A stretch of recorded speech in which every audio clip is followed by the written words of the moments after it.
on the screen.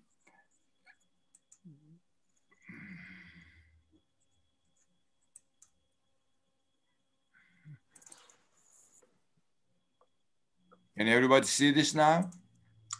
Yes. Okay, and this goes away. This goes away. Okay.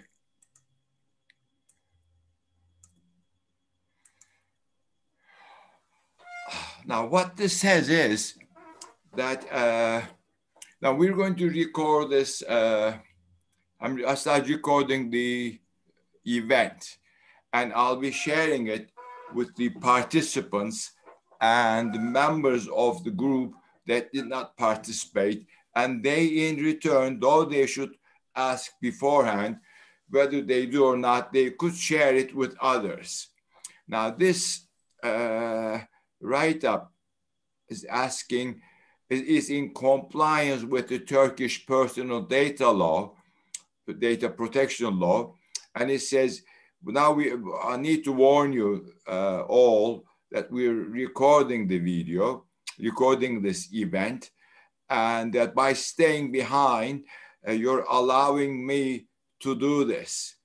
And if you do not want your name or your face in the recording, you can change it and stop your video. And if they do not suffice, you can leave the meeting, which is something we, of course, never want you to do. And if either of the speakers don't want their, for whatever reason, don't want their part be recorded now or within an hour after the session, we can take that part off and share it without your part, without your presentation. Okay, now I can stop this, everybody, assuming that everybody has read it, and then stop the share. Okay, welcome everyone. This is our 60th meeting in Zoombalaki and in our 11th month. And this one is, as you all very well know, is LGBTI plus. And we have Suna, şu anda el kaldırmanın gereği ne? İndir elini. Şimdi, hay Allah. Peki.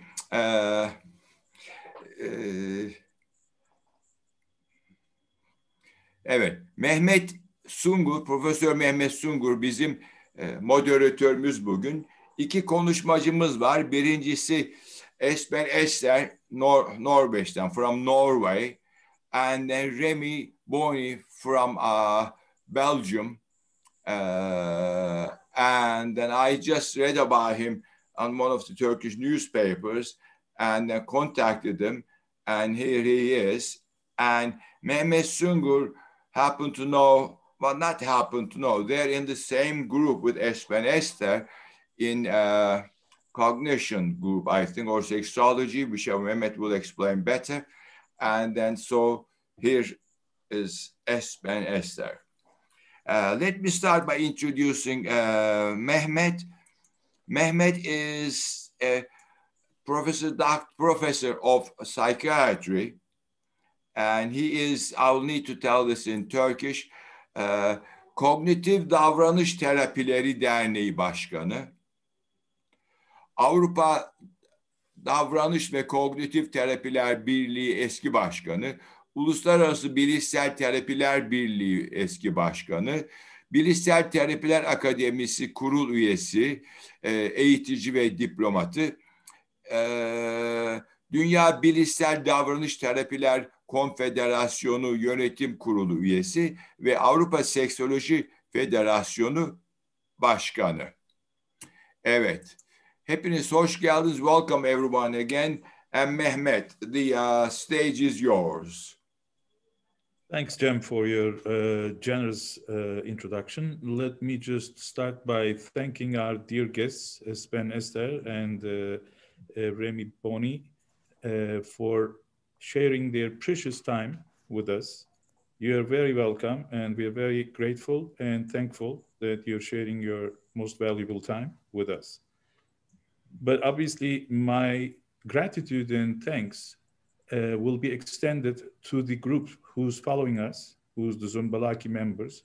Thanks for joining us to be able to discuss on such a delicate kind of issue, which is most of the times just ignored and have not been brought into discussion and mostly left outside of our daily routines. So at the end of the day, I hope that you're all going to have information, even knowledge, because I guess both of our speakers are going to talk about their lives as well. So in a way, I would like to thank you all. I'll start with presenting Esben Esther, and I will just say that Esben stands for a typical name, male name in Norway, and Esther stands for a typical female name in Norway, if I'm not wrong. Am I correct, Esben? Yes. Esther, yeah. So in a way, Esben Esther, from now on, I will refer to you as EE for all these people in here to make my talk shorter. Esben Esther is someone who needs no introduction at all. And she has so many talents, and I'm not going to spend time with that. But I met Esben Esther officially at the European Federation of Sexology, where I am the president and she's the general secretary. But it did not take long to realize that Esben Esther is not only an ordinary board member, but a dear lifetime friend who is very sophisticated, warm-hearted, and genuine kind of personality. So I'm very happy to know you, Esben Esther. Thank you. I'll present Rémy Bonny later when it comes to his term, but thanks for being with us, Rémy. And I have read about all your contributions into the area of this field. So about human rights and about the rights of LGBT people. So thanks a lot. I'll present you as the time comes by. Maybe start asking you, Esben Esther, you know that, let's put it this way, I had an order in my mind. Let's put it this way. You know, language, as you know, is dynamic. It is kind of, you know, mostly changing rather than being static. And language changes almost constantly. And sometimes language turns into a kind of evolving science. So new kind of terms appear and some older terms either disappear or get replaced with more appropriate terms. Mm-hmm. Even the acronym LGBTIQ has been extended over the years. Yes. So the term, I would like to, in order to make this whole talk, the whole session more understandable for the rest of the people, could you please briefly tell us the definition for some terms such as sex, sexual orientation, gender, and gender identity? Is that okay? That's okay. I think that the meaning of the word sex is, the original meaning of that is really kind of confused. We don't know exactly where it comes from. Maybe from the Latin secare, which means to cut. So I think that the meaning we give to the word today, sex, would either concern something we do with ourselves, together with our partner, but it also denotes what we have between our legs. In the English language, there is the meaning of sex is the sex of your genitals, more or less, in addition to having sex with yourself and others. And in English terms, they also operate with gender, and gender is the more social presentation of sex or gender. So in that way, today I present myself as the female gender, but it doesn't say anything quite certain as to what I have between my legs, see? And this is different from Norway, where we have only one word for both sex and gender. And when you talk about sexual orientation, it means what kind of person you are primarily attracted to and erotically aroused by. And we often talk about lesbians, homosexuals, bisexuals. I go a little away from that, because if I say that I am a lesbian, it would mean that I am attracted to women, but also that I'm a woman myself. So it has, in a way, a double meaning. So, and the same, if I said I was a homosexual, it would say something about my partner or my preferred partner, and it would say something about me. So we have, it's a little medicalized, but we like terms like I'm gynophile. I'm attracted to women. Not all women, but at least some women. And you can be androphile, being attracted to men. Not all men, but at least some men. And you can be biphile, or actually you can be multiphile or panphile, meaning that you can be attracted to a lot of different kinds of persons, people, more based on their personality, their ways of being, than based on what sex they are equipped with. And so here we have the gynophile, the androphile, or the homo, or the lesbian is directed outwards, mainly. Now, the term gender identity is directed inwards. That's something that no one can see. It gives no particular action. It doesn't mean that you appear bound with anybody especially. It just means, what gender do I experience myself to have? And it's a very interesting term that I shall return to in my presentation. What is this? What is this kind of inner voice saying that you are or you are not? We are beginning to understand that. And we are beginning to understand that gender identity is both fluid and maybe also on a continuum from the one gender majority to the other. Was that comprehensible? Sure, that was. I dislike these terms, which include kind of judgments in it, yes. Because these are all judgmental, and we should be aware that in the long run, perhaps in the future, we'll be able to get rid of these kind of, words or kind of, terms that do not really define, because we have a wide spectrum over there, and there are more things that we don't know of rather than we know of. So I guess all these terms are likely to change. But just for the sake of the conversation, I would like to say to people who are watching us that there is a term called cisgender, which refers to those people whose gender identity and its expression matches with the sex assigned at birth. So there is the kind of match between the anatomical wheel and the self of identity. The group, which is called the queer, is actually a term which refers to anyone who's not cisgender. So in a way, the term queer is queer itself, because we don't know what queer is. We can't make a definition on that. So in that sense, for all of us to understand that most of the people in here are cisgenders, which have the match between their anatomical genitalia and their self of identity. And some of the people in here are queer people. But I hope that we are all allies. And when we say allies, I mean we are the people who are cisgender and believe in the legal and social equality, or kind of the social justice for everyone.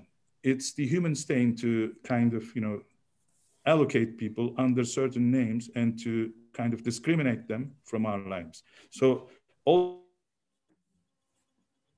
those the others belongs to the queers, I'm hoping that everybody in here is kind of ally rather than an enemy. So let me go back to your past and ask you a further question. I know, for others to know, that you have a son and a daughter, and you have 5 grandchildren, right? So in that sense, and you're married, by the way. So just to make it more personal, could you please tell, how would you define your own kind of identity, sexual identity? And when did you realize the differences initially? And what kind of challenges you had to face? Because we are living in a world with a lot of judgments, with no validation, no compassion at all. So we have lots of information, but we don't have the wise mind. So in that sense, I am sure that you must have faced lots of challenges throughout your childhood to turning into a mature adult. So in that sense, could you please tell us when you first found out that you're a little bit different, let's use the word different, or perhaps you will call it a kind of gift, I don't know. Because sometimes one's curse can be the other's, one's death, the other's bread. Or you can kill the other's skills. So in that sense, please tell about yourself and tell us about how you felt the differences. How would you define yourself? How did you face the challenges? How did you manage them? Well, that's not a very small question. It's a quite big question, and it takes my life to answer it.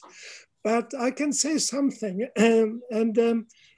Most of us, we all at our age will view our life in retrospect. We look back upon it. But my first sense of being different, I was between 4 and 5 years of age. And at that time, I would envy the girls. I would envy the way they behaved and the dresses and everything. But I was a child. I didn't know what that was. It was just that I envied, and I sort of wanted to be a girl. And at the same time, I knew that I shouldn't talk about it. And how I had learned that at the age of 5 is really mysterious, but I had learned that. Don't talk about it. So as I grew a little older, I started using every opportunity to perform as a girl. I was lucky enough to have 2 sisters and a mother who were all girls or women. So I could, when I was alone, I could borrow their clothes and sort of make an image of me as a girl, and later on a young lady and a woman. And it gave me very much joy. But it was a secret, and I learned to keep secrets. And I say about myself, I became a master of disguise. So I'm still have what they call a poker face. Not showing the emotions that I might have inside. So, and it was a very, very strong longing for seeing myself as a girl. If you can imagine that my conscience is between, the conscious me is between my hands. Now, at some point around 4 or 5, there came a message from the non-conscious part of me saying that you are a girl. That's what it had to say. What it could have said in my words of today was that you are not a boy. But since there were only 2 options, and in most societies there are 2 options, so it would say you are not a boy would be the same as to say that you are a girl. So anyway, I became very good at being a girl when I was alone. I became very good at hiding myself. I became very good in keeping secrets. And at the same time, I was very clever in being a boy. So, I mean, I was so privileged. I grew up in a good family. I learned many things that became part of my luggage in life. And I had the shelter of being a very, very successful boy. So had I not been that, it would be worse for me. I could always retreat to the boy part.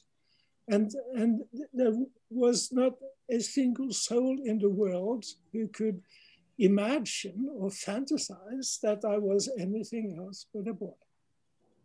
And this went on through childhood, through adolescence. And at some point, I think I must have been about 12. I was very clever. I was dressed in my mother's clothes. I remember I was wearing a light blue sweater and a skirt. And I was looking at myself in the mirror. And then all of a sudden, I became very horny. And before you knew it, I had my first orgasm. Ha! How about that? In my mother's underwear. Catastrophe. So what could I do? I have learned in the years gone by how to fold everything, how to hang clothes back. No one could see any trace of me having been there, but now there were traces in my mother's underwear. So, but I knew how to wash. That was no problem. But I had but some few hours to dry the clothes. What do you do there? Well, I was thinking, what do I do? And then, I could iron them dry. So that's what I did. I ironed them dry, folded them nicely into the cupboards, and my mother discovered nothing. None discovered anything before I reached the age of 23, I think. Yes, I was 23. And I had married about 2 years ago, and I was alone at home, feeding our daughter that Mehmet mentioned, one of my kids. And I was in my wife's attire. And I had got some makeup by and by, so I was sitting there feeding the child, and the child didn't care. No, she didn't care whether or not it was a girl or a boy or whoever, as long as she got something to eat. And she certainly got something to eat. And I had locked the door so I shouldn't be disturbed by anyone. And then I hear a key in the door. And I froze. And I understand that my wife was coming home much earlier than she should. So I managed to run to the bathroom and close that door also. And she was, she was scared. I said, what's this? And I had to get off the makeup and everything and the clothes and everything. And I came back to her and I told the story. And she said, I thought you had a mistress in there. Well, in a way, she was right. Because in those days, it was regularly quite erotic to do it's called autogynephilia, it's called. And I was sort of pondering, is this just a sexual thing? And the answer was no, because it started much before, long before, many years before it became sexual. And when I had my sessions with myself alone, I always planned to be a girl for a long time, and I was looking forward to that. And I was really interrupted by this horniness and the need to masturbate. So that was problematic. Another problematic thing was that I understood and I could really see how much energy this took away from my life. Energy used to planning, to look for, to try to find out what this is all about. An energy that I think I could have used for more sensible things, but there was no way. There were some few times that I thought I could stop doing this, but it never worked. And as I was doing this, you could say this voice from the inside, it became louder, clearer. And the world said, you are a boy. From my subconscious, it said, I'm a girl. And in the meeting between these two forces, there was a lot of noise.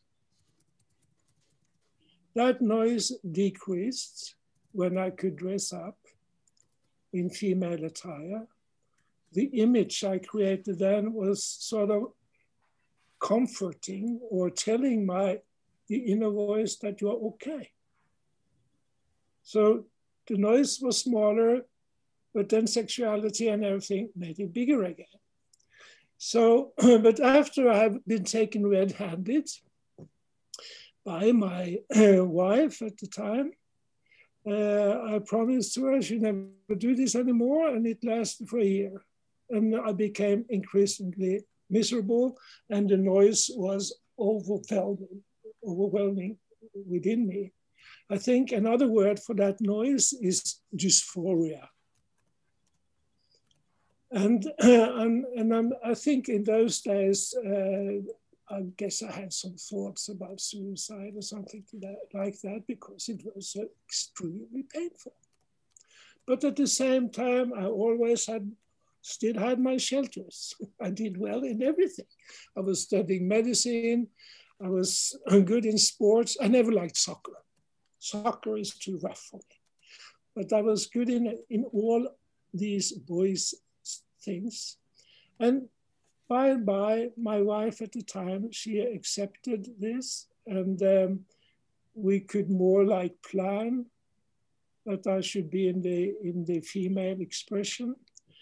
In the beginning, she wouldn't meet me. After some time, she did meet me. And of course, all this, being able to be social, reduced the noise. And when I became, or to say, a woman socially, the eroticism disappeared. It just went away. And I was a little startled, that it went away. But it did.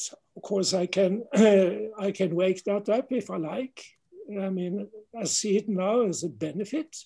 It's like traveling to Istanbul to meet my friend Mehmet.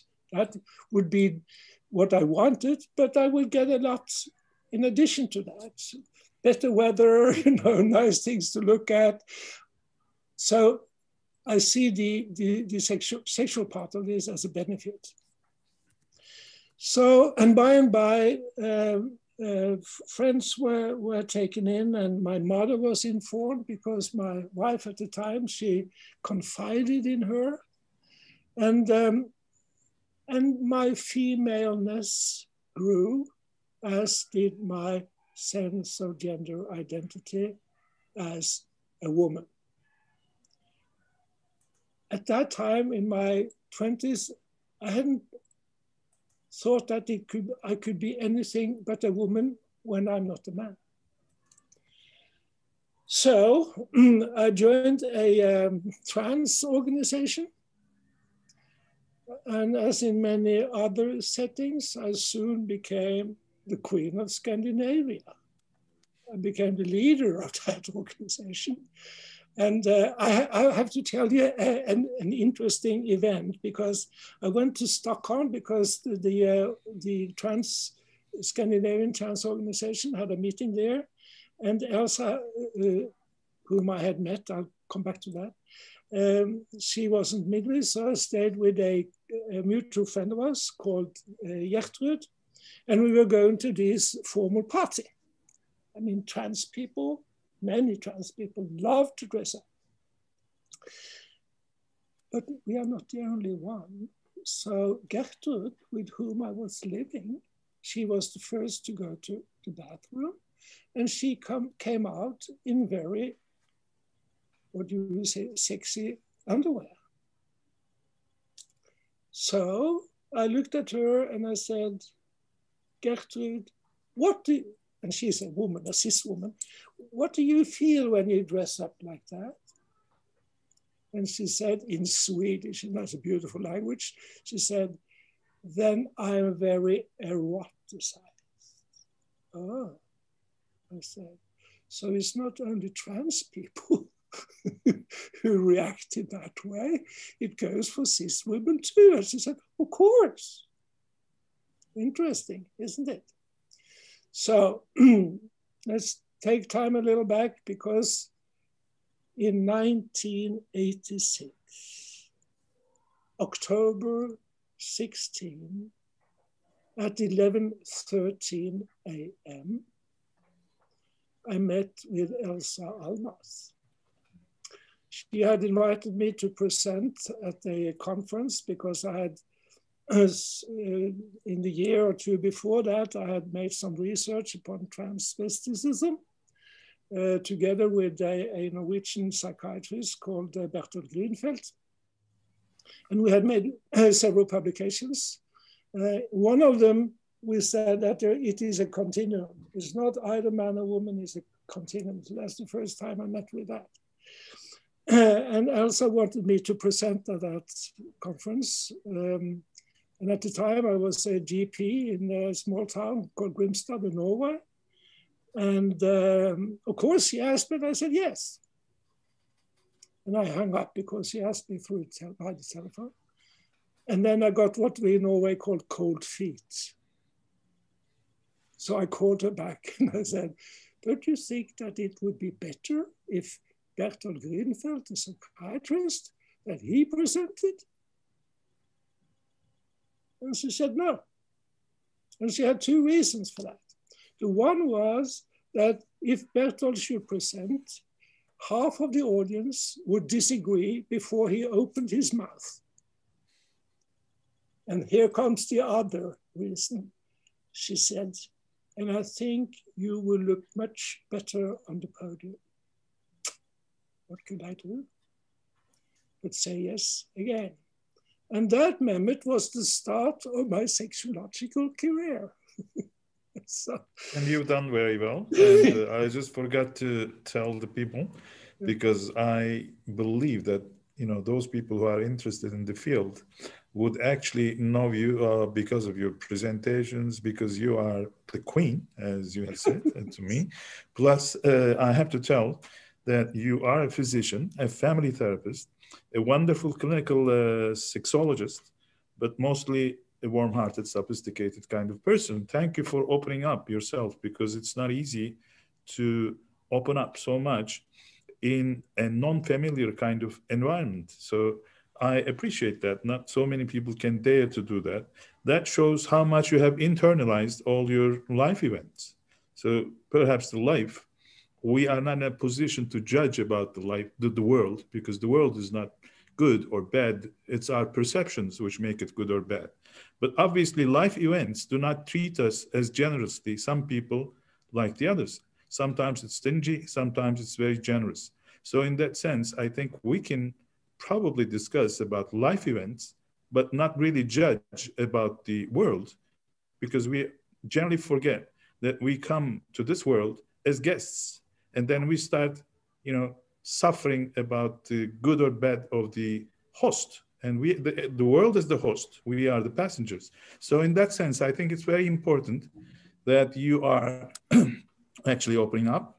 You're finding a space for yourself, and not only finding a space, but opening a space for the rest of the people by your lectures, by your talks, by all of the kind of, you know, heartful and brave kind of presentations you make all around the world.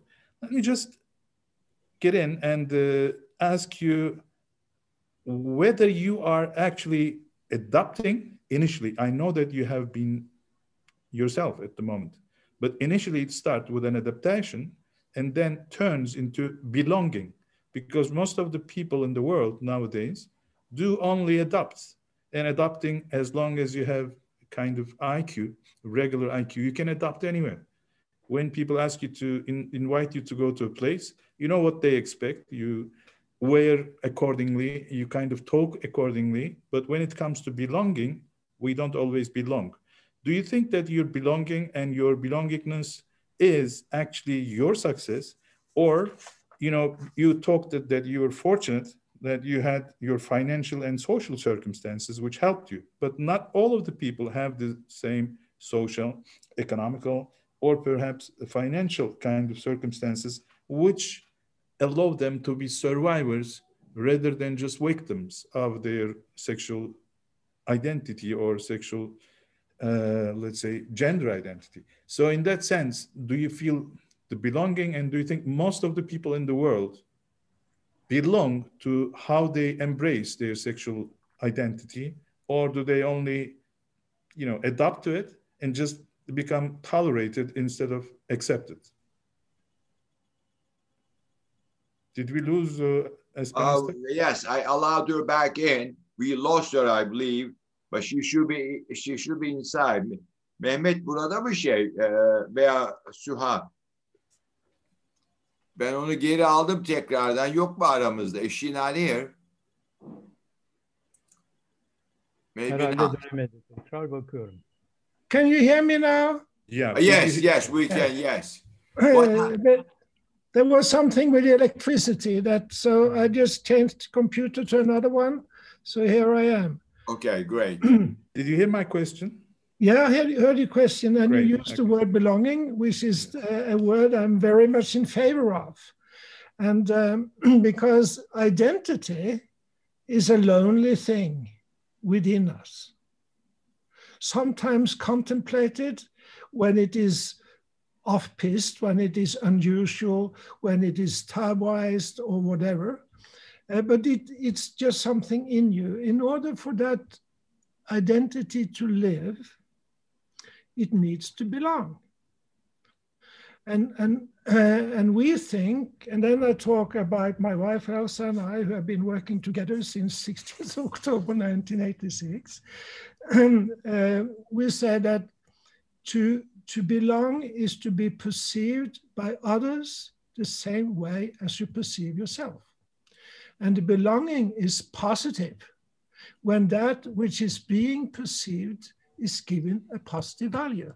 And here we get at your point, Mehmet, because it is not necessarily given a positive value that this nice boy, me, didn't feel like a boy. Because I should. No, it stands in the manuscript that I should. So my job on behalf of myself and also on behalf of so many other people is to make it a self-evident thing that in the great complexity of creation, the unusual is just as self-evident as that which is usual. Wonderful, wonderful. I think you're right. We have to learn to grow in diversity.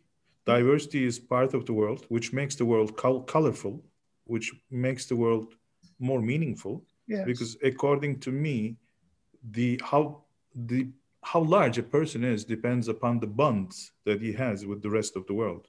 So in that sense, I think a person can be as great or big or as large as his or her own links or some other.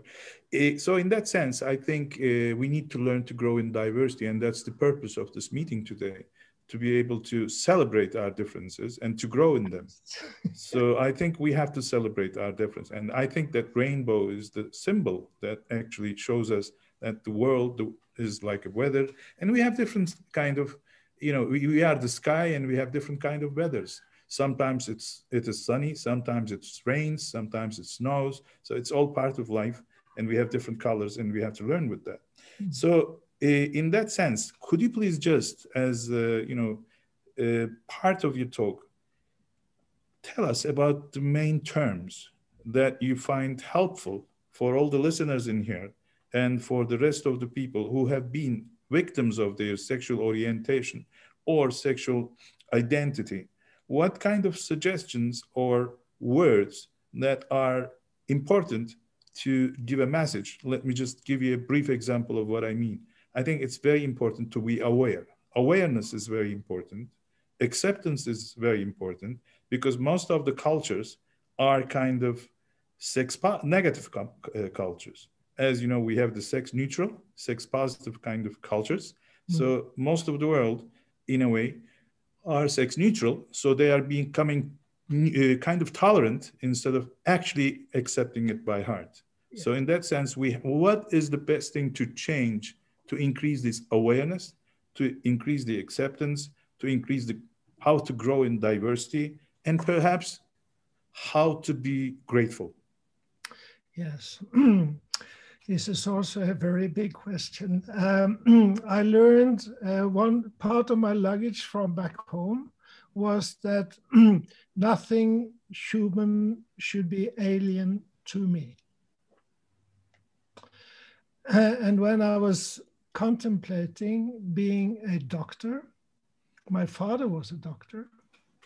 So I asked him, Dad, what does it take to be a good doctor? And he said, it takes but one thing. And I was curious. And he said, you have to love people. And I think if I should put it in one word, how we could be more accepting to each other is the basic thing is to love people and see to it that nothing human is alien to us. I have been met very positively. In 1922, I went on Norwegian television, and in some few minutes, I became the national trans person of Norway. And I think one thing that has always been in me is the talent for pride. So I feel pride for what I am, and I would like all other people, usual people, unusual people, queer people, not queer, to find pride in themselves. Because pride is the best shelter, is the best shield for discrimination, harassment. So pride has been my shield, and also to realize this complexity of nature. There is a difference, because one has been thinking that it's something the mother does or the father does or whoever does that makes us this way. There is no evidence whatsoever that that is the case. It is something. I think all human beings have a gender identity. So listen to me. Imagine that you are in a hotel and you are a cis woman. And all the staff in the hotel calls you sir. Or you are a cis man, and all the staff in the hotel calls you ma'am. That would remind you that you have a gender identity in there, and that gender identity is being harassed. And you may get furious, or you may get horrified. So the next thing we need in order to understand and receive each other with love is knowledge. And when I think I was about 25 or 26, I was driving through a beautiful valley in Norway. You have to come and see us, Mehmet. And then it was a sunny day, and up there were the mountains. They were pearly white and blue sky. And it came to me that if anyone is to stand out, body, flesh, and soul, as a trans person in Norway, and for that matter in the world, it shall be me. I don't know where that came from, but it just dawned upon me. And I had to wait till 1992 for that to be a truth, so to speak. And then in 2002, there was the movie All About My Father, made by my son, Eben, and it's a major prize-winning movie on Norway. It was awarded the best movie that year. And my point is that if we are to receive acceptance and love, we have to present ourselves. You can't sit there in your basement waiting to be loved. I mean, some of us must do that daring job to open up and say, this is me. That's how I am. Thank you so much, Esben Esther. I think that's great because you're referring to very important two terms that most of the humans are actually missing at the moment. So that is the reason why the new term called, the new kind of scholars or the new kind of approaches emerge, such as compassion, such as, acceptance and commitment and so on. So I think, as you say, love and compassion are not luxuries anymore. It's a necessity. So we all know that it's a necessity for having a dignified human being, being a dignified kind of person. And Freud has said, it's love and working. I think he has said too much. Just love is enough because when you love, you work. Yeah. So I think just loving is the most important thing. And compassion is something very important, but it starts with self-compassion, where you have to accept your own identity. You have to be brave enough to come up into the world and say, this is how I am. And you open up yourself. And then you do not stigmatize yourself into one kind of concept, rather than see as yourself as the sky, which holds different kind of colors in it. And probably the last item is to act on it. So you have to act, you have to work, you have to behave like that. You have to express. It's not only feeling, but it's expression. I don't think that talking changes people, but this is our job. But it is the actions that change the world, not the talks. So in that sense, talking is only making us intellectual, but doing it makes you a person. So I think a real person. So in that sense, thanks so much. And we'll come back, if that's okay with you, to you again. And but I guess there will be some people who would like to ask questions from the chat box, unless, let me just see the chat box. And oh, well, it's written in English. I don't know if you can see it.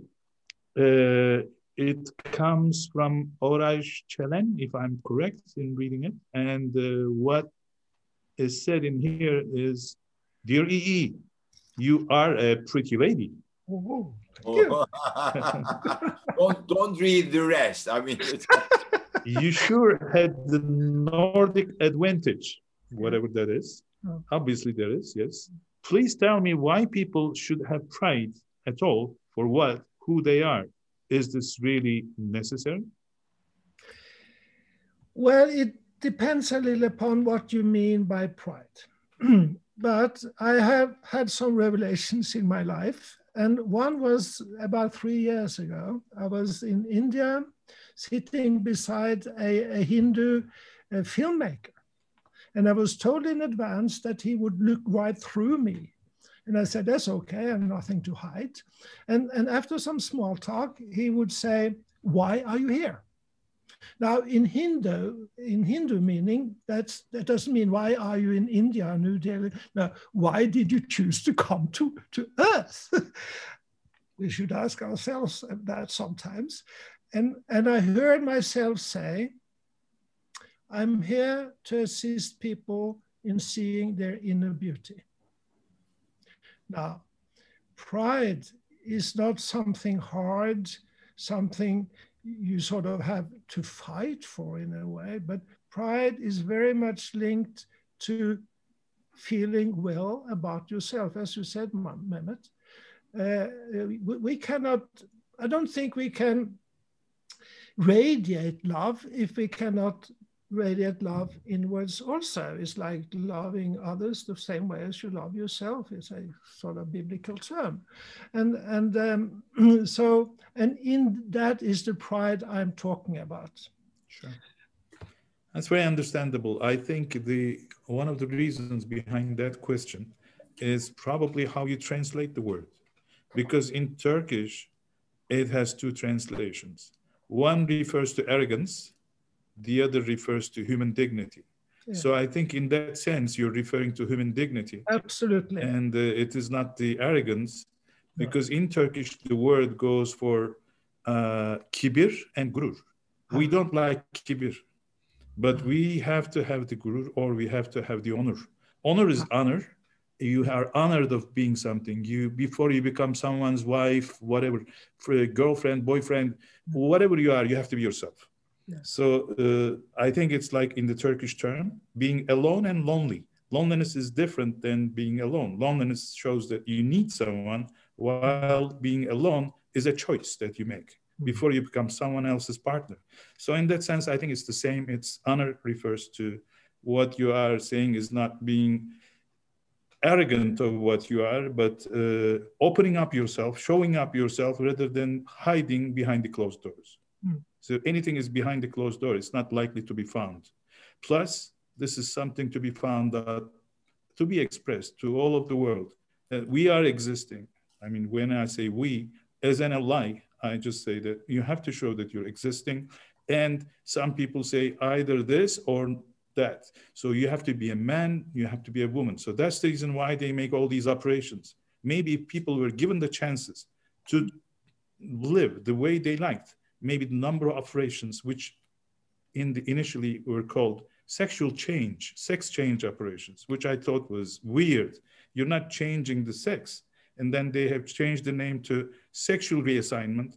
And now I think it has totally been changed. And it's the kind of confirmation of the sexual gender.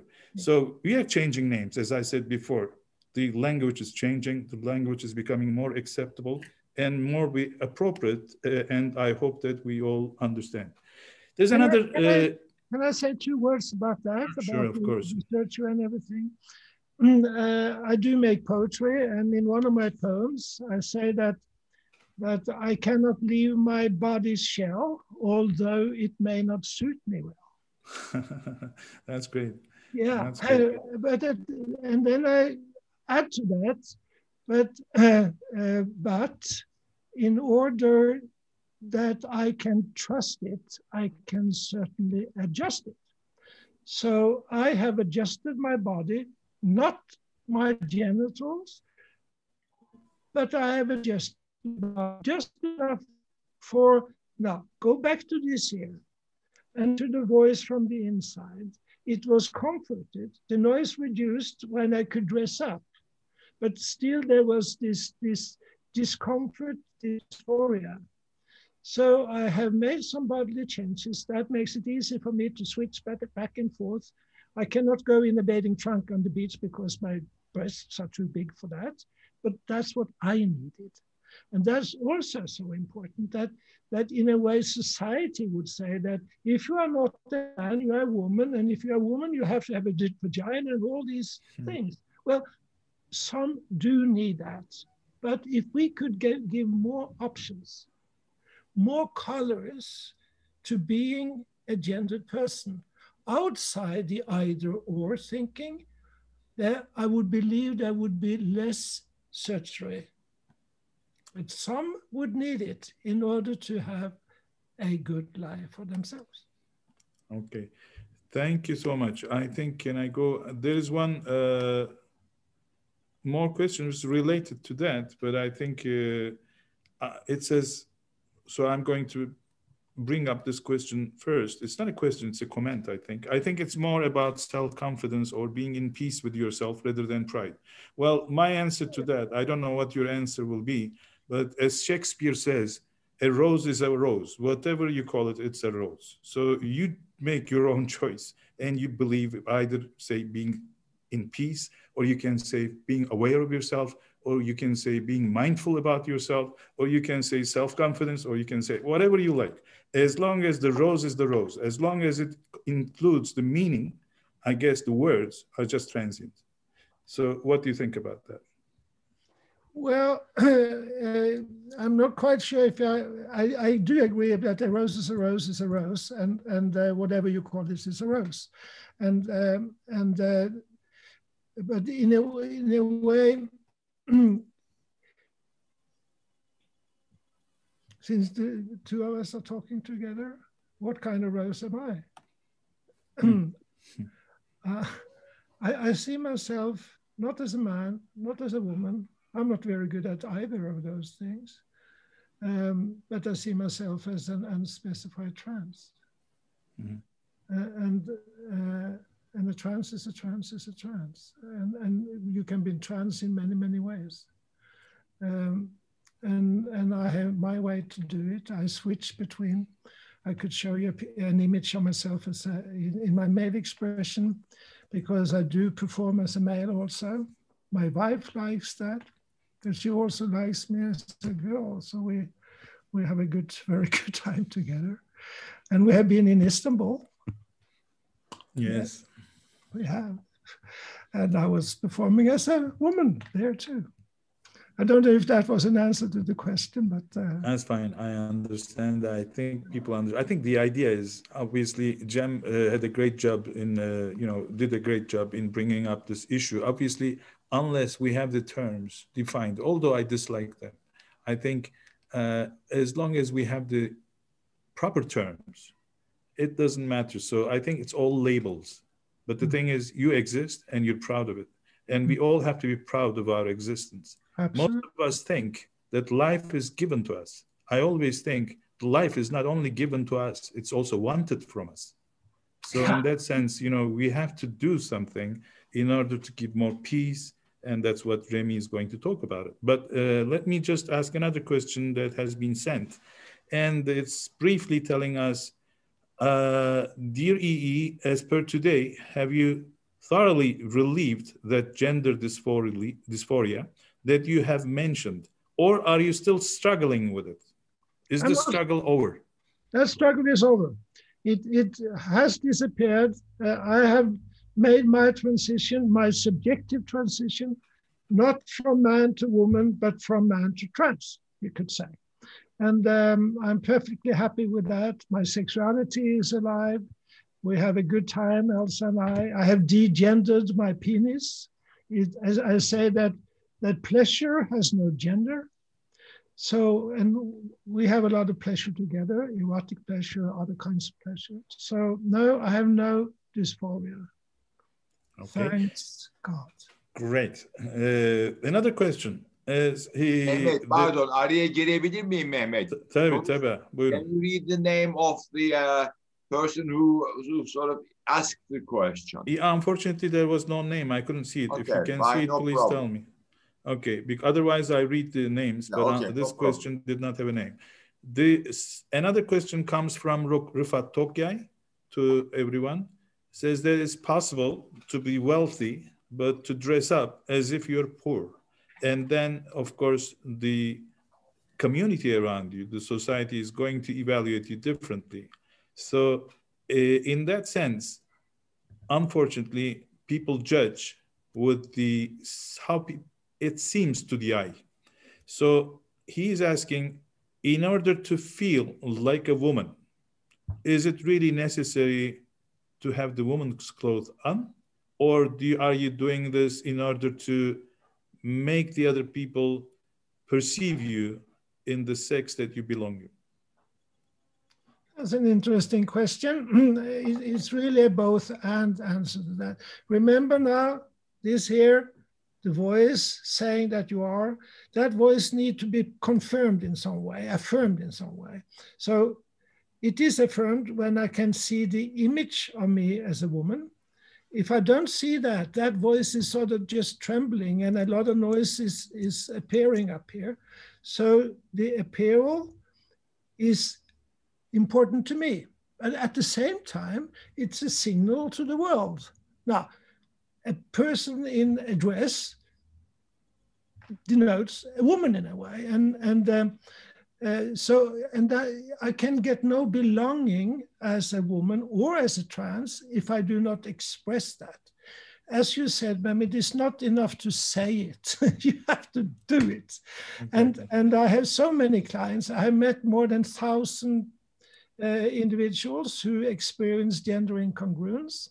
And some of them, they are so lonely and they say, have you ever expressed yourself? Have you expressed yourself as a man or as a woman? And they say no. And I say, I'm sorry, but that's the challenge. If you shall feel comfortable and if you shall feel at home in yourself and in the world, you have to express. And that, the driving force, and that I think that's hard to understand. The driving force behind that is so strong that we had a survey in Norway performed in 2018 at our university, where we asked, we had 536 answers, which is quite much in Norway. And we answered these people who all felt gender incongruence if they ever had contemplated suicide. 83% had. We asked how many of you have had suicidal attempts, 29%. And then we asked those suicidal attempts, were they before or after you had gender affirming treatment? And 90% were before, 5% under and 5% afterwards. So in a way, it's not very exaggerated to say that it is a matter of life and death. So strong is that inner feeling. And you have to go to this hotel and be called ma'am for a day in order to sort of get hold of that.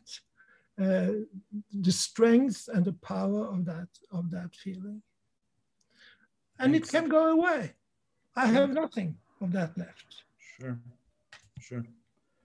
I think it's all about, people want to classify you, people want to put labels. And then obviously to define you. This is how the mind works. I have just recently written a book about how to make peace with uncertainty and how to manage worry and anxiety for the lay people, not for the professionals, but I guess it goes for the professionals. So sometimes people see you as an unidentified object. So they need to identify and they have the words for it. And they use the words that they know. They cannot use other words, which are over the scope of what they can see. So this is the kind of difficulty, I guess. I still believe that I think people, we have all of the different kind of traits in our, inside our brains, inside our minds, inside our hearts. So what trait is kind of more visible is the one that you feed. If you feed the love, if you're more open to the new concepts, if you just, find out that there are people existent and you cannot classify them, then you give up. Instead of nomenclature or classification, you accept it the way you are and try to be an ally rather than because they're alive. And if somebody realizes how important they are likely to realize that the others are important. And once that becomes the consciousness of two people. And if you widespread it to thousands or millions, it becomes the consciousness of the human being. So I think in that sense, it's very important. There's an interesting comment in here, which I think should be referred to. And this is again from the same person, Oraş Ceren, and says, this is because this is the term that we need some people to know. It says Turkish people is one of the few, the Turkish language is one of the few languages that has no gender, nouns, or verbs. So I want to express here that you have different terms because this related to this question. Like we say in English, he and him. You say they and them. Yeah. And some people say she and her, and then you refer to it as sie and her. Am I right? Her. Yeah. So in that sense, anything that you would like to tell people? Well, the Turkish language is like the Finnish language. There are no gendered nouns or pronouns, and that makes it easier. There is a great debate in the world of gendered pronouns, which one to use. We have landed on one in Scandinavia. It doesn't help you if I say that, it's called hen. But in the English, there are two ways to do it. You can be a singular they, them, or you can be here or here, H-I-R.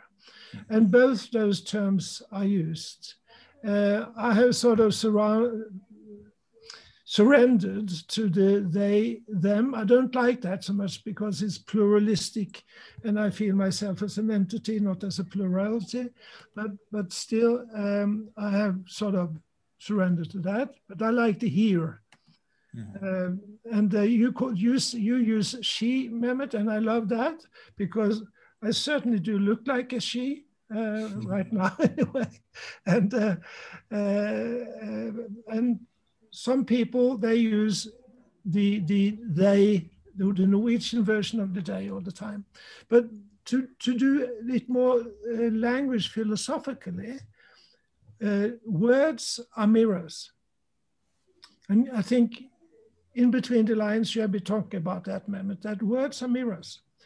And if there is no word for what I feel, I'm in a way, language-wise, non-existent. That's right. But we have to keep in mind that it is the words or the language that made the human species as the most resilient kind of stuff in the world, the most resilient species in the world. But on the other hand, it's like the two sides of the, let's say, coin, or let's say two sides of the blade, the same knife.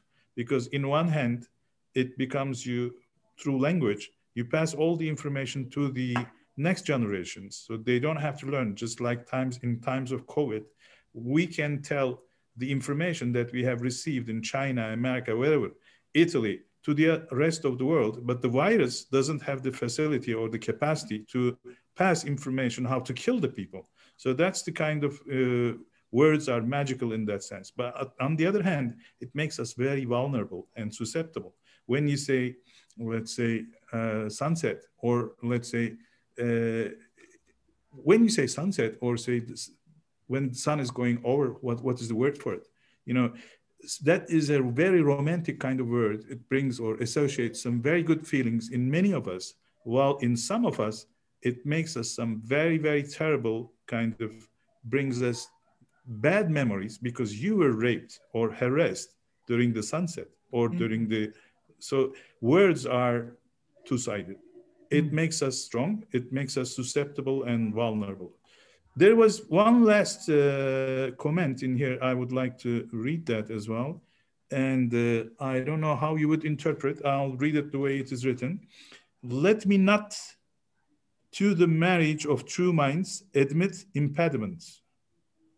I did not totally understand what that is meant by Susie German. Let's say, kimden okuyorsun onu? Susie German, doğru mu okuyorum? German mı okuyorum? O Shakespeare'in bir lafıdır aslında. Ama ben göremiyorum Shakespeare'in galiba. Orada en altta yazılı en son yorum. Evet. Tamam. Anladım galiba, tamam. Evet. It's a saying, a kind of, you know, from, sen anlat istersen Cemal, anlat istersen. Pardon, aşağıda Yılmaz Ayatan'ın bir şeyi var ama impediments'lı değil o. Özelden göndermiş abi. Kim? Özelden mi göndermiş? Ha, Direct tamam. message diyor, evet. Ben tabii anlamıyorum çok, biraz ben şey... Tabii hiç sorun yok. Hiç sorun yok. İstiyorsan Yılmaz Ayatay oku onun yerine, o da son olsun. Zaten tamam. son. Evet, bir tane comment var Rıfat. There's one comment from Rıfat Tokay, which we already talked about. Discrimination is everywhere. The less the discrimination, the more civilized the community, which we all agree, I think. And where is the question? I can't find the one from, which one do you refer to, Cem? Hangisi? Ayata Yılmaz, yes, I found it. Tamam, okay. I think I already said that. I think. Okay, fine. I think it's more about self-confidence or being in peace. I already commented. We already right. Then we can move on. I think. Yeah. Yes, I think we can. Is there a minute or two break? Okay, let me first thank Esben Esther for this wonderful presentation, to open up and to be a brave person. Not only a brave person, but also, you know, for being yourself. You know, it's not easy to be yourself. You're not just an adapting kind of person, but you are a belonging person, and a belonging is kind of infectious. We need a model. I always say, love in such a way that even the loved one learns how to love from you. So in that sense, I think you are a good model, and we need role models to follow. And many people who pass through the same path will need models like you. So congratulations and thanks very much. If you're kind enough to wait until the end, if you're not kind of, you know, busy, let's all listen to Rémy Bonny, and then perhaps there will be questions which are going to involve both of the speakers, if that's fine with you. I'll be there. So Jam's suggestion is to give a short break, which I agree. If there's no disagreement, we'll give how many minutes do you want me to give? 2 minutes at the most. Okay, I give you 3 minutes. Okay. See you. Meanwhile, he. I'm here. No, okay. We will be sending the chat.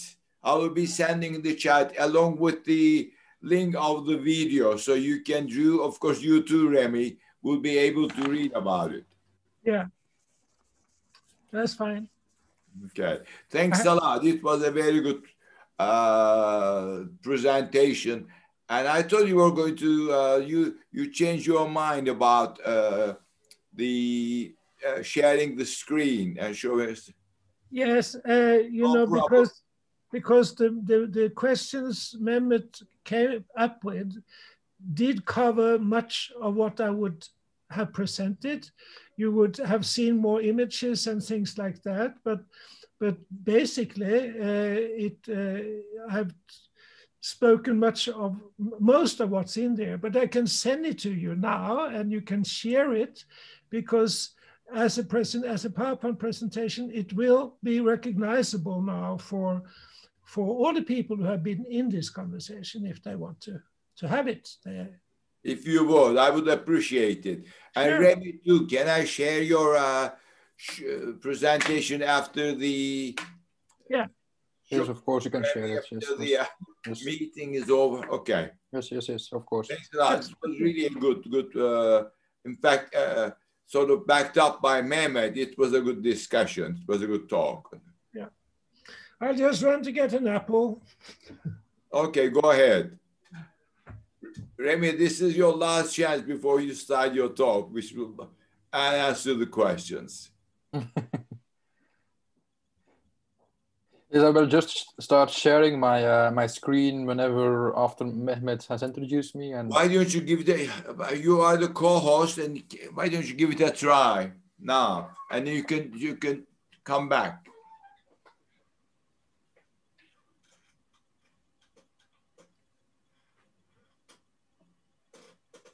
Okay. Can people see this? Great. Yes. Okay. Excellent.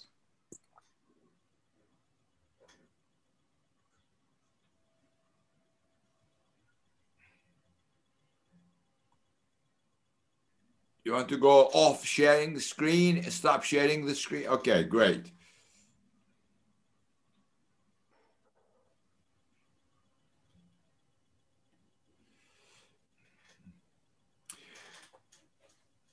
I'm sorry about the confusion in the beginning. What happened was we were sort of surrounded by around about 90 people who are not members and who we did not know and who the members did not invite. 90 people who wanted to attend. And that took a long time last night and today till almost the meeting. So I apologize, not only from you, but from everybody else for the confusion and then in the very beginning. I believe it's actually very good that you so thoroughly check who is attending the meetings, because over last year I have had many meetings who got hacked, and then you see awful images of people who try to interrupt the meeting. So I think it's a very good thing that you go so thoroughly through all of that, especially because LGBTI rights are a very contentious topic. So yeah. Thank you, but that takes a lot of time. It does. But never mind. That's what we're here for. We are here to serve these people here, you know.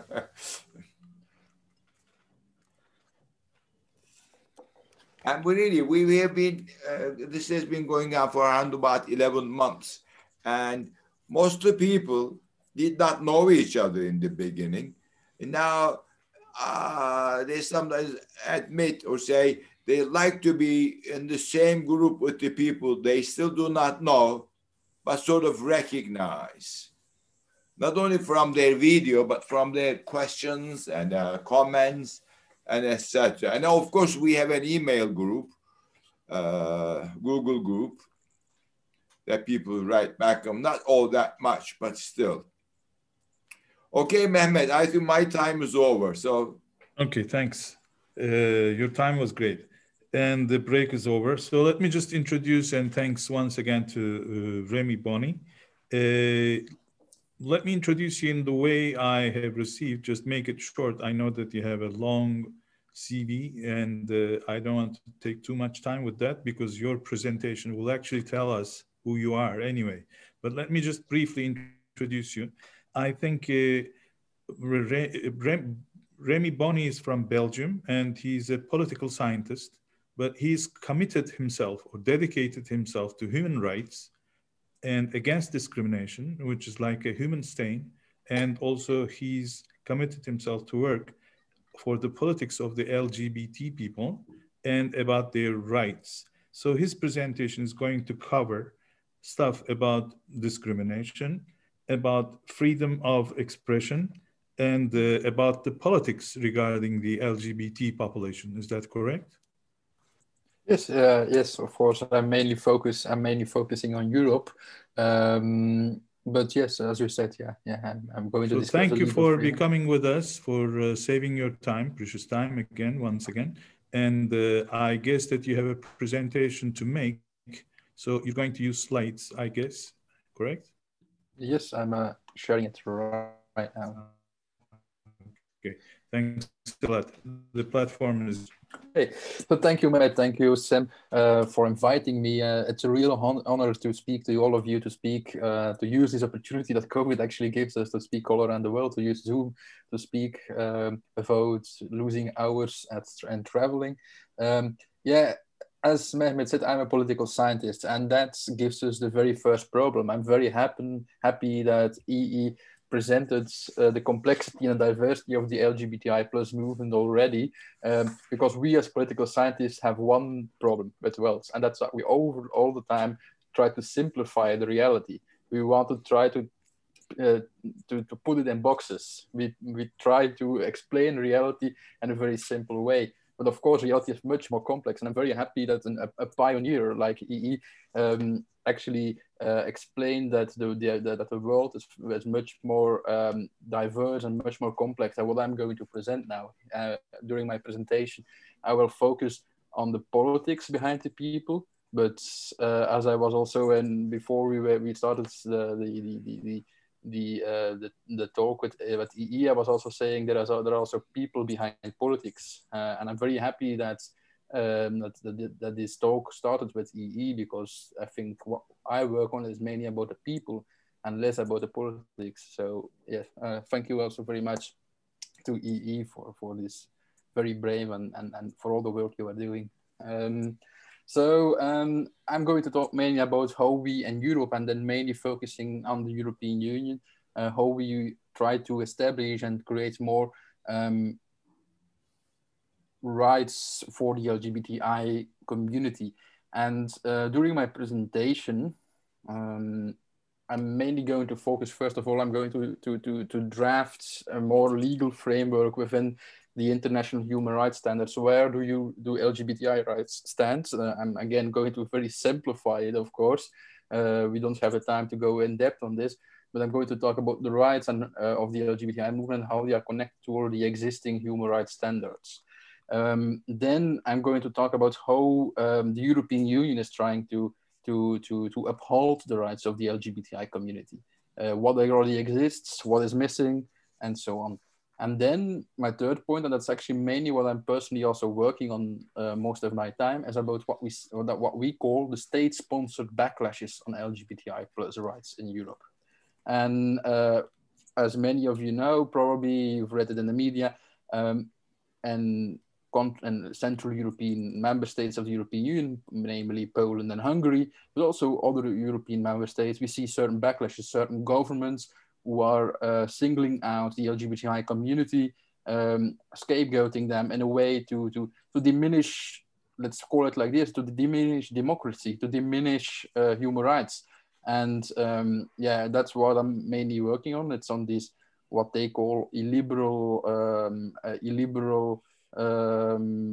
movements that we see upcoming inside the European Union, was getting more and more popularity, not just in Central and Eastern Europe, but also more and more in Western Europe. So we see that although that we as an LGBTI movement in Europe have come a long way, we see that backlashes are coming up at the moment. And so I'm also going to talk a bit about that.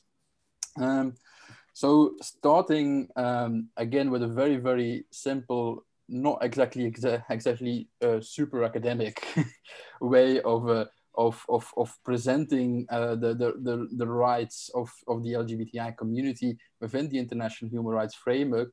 We have 4 human rights who receive the most attention if it comes to LGBTI rights. First of all, I'm trying to make this distinction between lesbian, gay, bisexual, trans people, and intersex people. In these slides, also to show that there is not that much of a distinction between that. Of course, there is, I mean, if it comes to the human rights, the right to marry, for instance, in many member states of the European Union or across the world, LGBT people don't have the right to marry, but trans people also don't have the right to marry often. Intersex people, and then I didn't tick the box here actually, but in some certain circumstances, also intersex people don't have the right to marry. So you see that although there are of course very much differences within the LGBTI community, the rights that we are fighting for are very, very common often. Also the prohibition of discrimination, freedom of expression, and so on. That's also many of times the rights that are trampled on by the governments or by organizations and so on. So let's start with the right to marry. At this moment in the whole world, only 29 countries have given the right to same-sex couples to marry. And I also want to say that this is also more, of course, marriage equality, same-sex marriages has become a symbol of the LGBTI movement over the years. But this goes beyond symbolism for many people. It's not just having that one paper recognizing your marriage. It's about, very practical. It has very practical reasons as well. It is about your heritage. It's about the ability to adopt children. It's about the ability to recognize your own children often. I will give you many examples later on of court cases where parents just are not recognized as parents just because their child is born and within a same-sex relationship. So this is of course one of the things, one of the rights that is very much trampled on. We have come a long way in the world. We still have a long way to go if it comes to the equalization of the right to marry to all couples. The Netherlands in 2001 was the first country to recognize same-sex marriage. Since then, as I said already, 29 other countries also recognized it. Belgium, my own country, was the second one in 2003, Spain in 2005, and so on. Besides the right to marry, we also have, which is as Article 12, if I'm right, of the European Convention on Human Rights, the prohibition of discrimination. He already discussed it in her presentation very much. Homo, transphobia, enterphobia exists in all societies, in all levels of society. And we often see this is often state-sponsored. This is often also just going beyond the state. This is within the workplace. It's just on the streets, people being attacked just because they don't look traditional, and so on. So these phobias exist in all societies, and we see, especially if it comes to intersectionality, and then with intersectionality we mean that LGBT people often also that you're not just an LGBTI person, that you are often also a person beyond your identity as a member of the LGBTI person. For instance, a black gay man or a black trans woman is often even much more discriminated than just a cisgender homosexual guy like me. So we know that there are also levels of discrimination, and there are huge differences between the communities within our own community if it comes to discrimination. There are direct and indirect forms of discrimination. Direct forms, as I said already, there are LGBTI people also are often attacked on the streets, they don't get a job and so on. So these are of course direct forms of discrimination. There are also indirect forms of discrimination. Think about children who receive sexual education at school, for instance. This sexual education at school is often focused only on preventing pregnancy or on preventing STDs, but also only STDs looking towards cisgender heterosexual couples. So also within schools, within the sex education at schools, there is also an indirect form of discrimination. So this discrimination is in all levels of society. And from a political point of view, what do we ask as an LGBTI movement to overcome that is, of course, if countries have anti-discrimination laws, add sexual orientation and gender identity to these anti-discrimination laws. And if they don't have any anti-discrimination laws, well, implement them, of course. We also ask for a hate crime law, for instance, a hate crime law. So for instance, if somebody gets murdered based on homophobic, transphobic grounds, that this is an aggravating factor, actually, that it's not just seen as a murder, but it is seen as a transphobic or a homophobic murder. And this is an aggravating factor. You get more years in jail just because you are discriminating somebody. So this is also something that we, of course, ask as an LGBTI plus movement. Moving on to the freedom of expression and freedom of assembly. Of course, as you all know, and that's a symbol of our movement, and that's these two flags: the rainbow flag and the trans flag. This is, of course, a symbol of our movement, and we often use this symbol also to go on the streets to protest, to show our pride, as E was so nicely describing what her pride is, what pride means for herself. We want to show our pride for ourselves. We want to create visibility, because it's through visibility, of course, that people start accepting us. If a person doesn't know about somebody else, how can that other person accept that person? So it's about showing, it's about being visible. It's about going on the streets, and of course, the people who want to prevent us from getting more rights, that's what they try that's what they try to prevent, that we to go on the streets and that we show our prides. And of course, freedom of expression, freedom of assembly in many countries all over the world for the LGBTI community has been trampled upon. Countries prohibit or label LGBTI content on social media and popular media. We have that in Russia. We at the moment also have it in Hungary. We have that in other Council of Europe member states. So it's something that is very, very widely. The Pride manifestations, the big protests of the LGBTI movement are often being banned also. And you see that, that's of course our freedom of expression and freedom of assembly are both rights that have been trampled on many times as well. Moving on to the situation specifically in Europe, we see this is the Rainbow Europe map from it's the 2020 map. It's a map who basically lists all Council of Europe member states and how they legally recognize the rights of the LGBTI movement. You see that there is, especially in Western Europe, then a lot of countries have recognized the rights of the LGBTI community, but that there is still a big divide within Europe, not just within the whole Europe, not just within the Council of Europe, but also within the European Union. Yeah, that's also one of the things that I wanted to say, of course.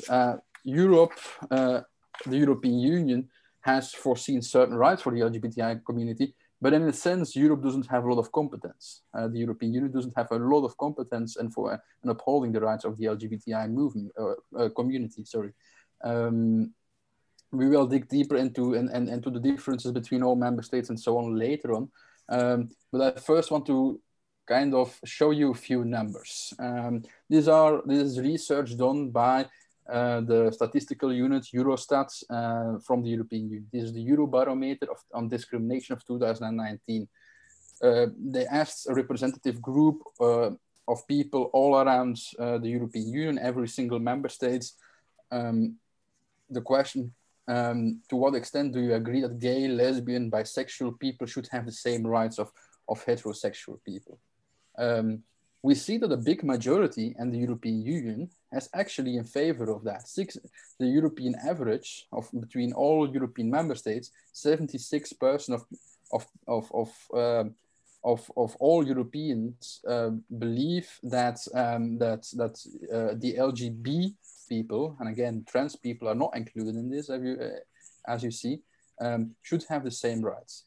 But if you look deeper into these numbers, you see, of course, that there is a huge difference between member states, and that's the same kind of difference that we see coming back in this legal and the legal situation that we have at the moment. We see mainly on the left of our screen Western European countries where there is a lot of acceptance of lesbian, gay, and bisexual people, and on the right we see mainly Eastern European post-communist countries who have way less acceptance of LGBT people. Another statistic I wanted to show you is again focusing on same-sex marriages, marriage equality, yeah, how people look to marriage equality all around the European Union. There again we see the same countries coming back. It's again Western Europeans are much more in favor, and overall 69%, so a big majority of Europeans is in favor of same-sex marriage. But on the other hand, mainly post-communist Eastern European countries are very much against same-sex marriage. So you see that there is still a lot of differences. There is also another statistic as the statistic on the right, a statistic done by the Fundamental Rights Agency of the European Union. And that was a statistic, an opinion poll done amongst all European, amongst a representative group of LGBTI people amongst the European Union, and 43% of all LGBTI people felt discriminated against in 2019.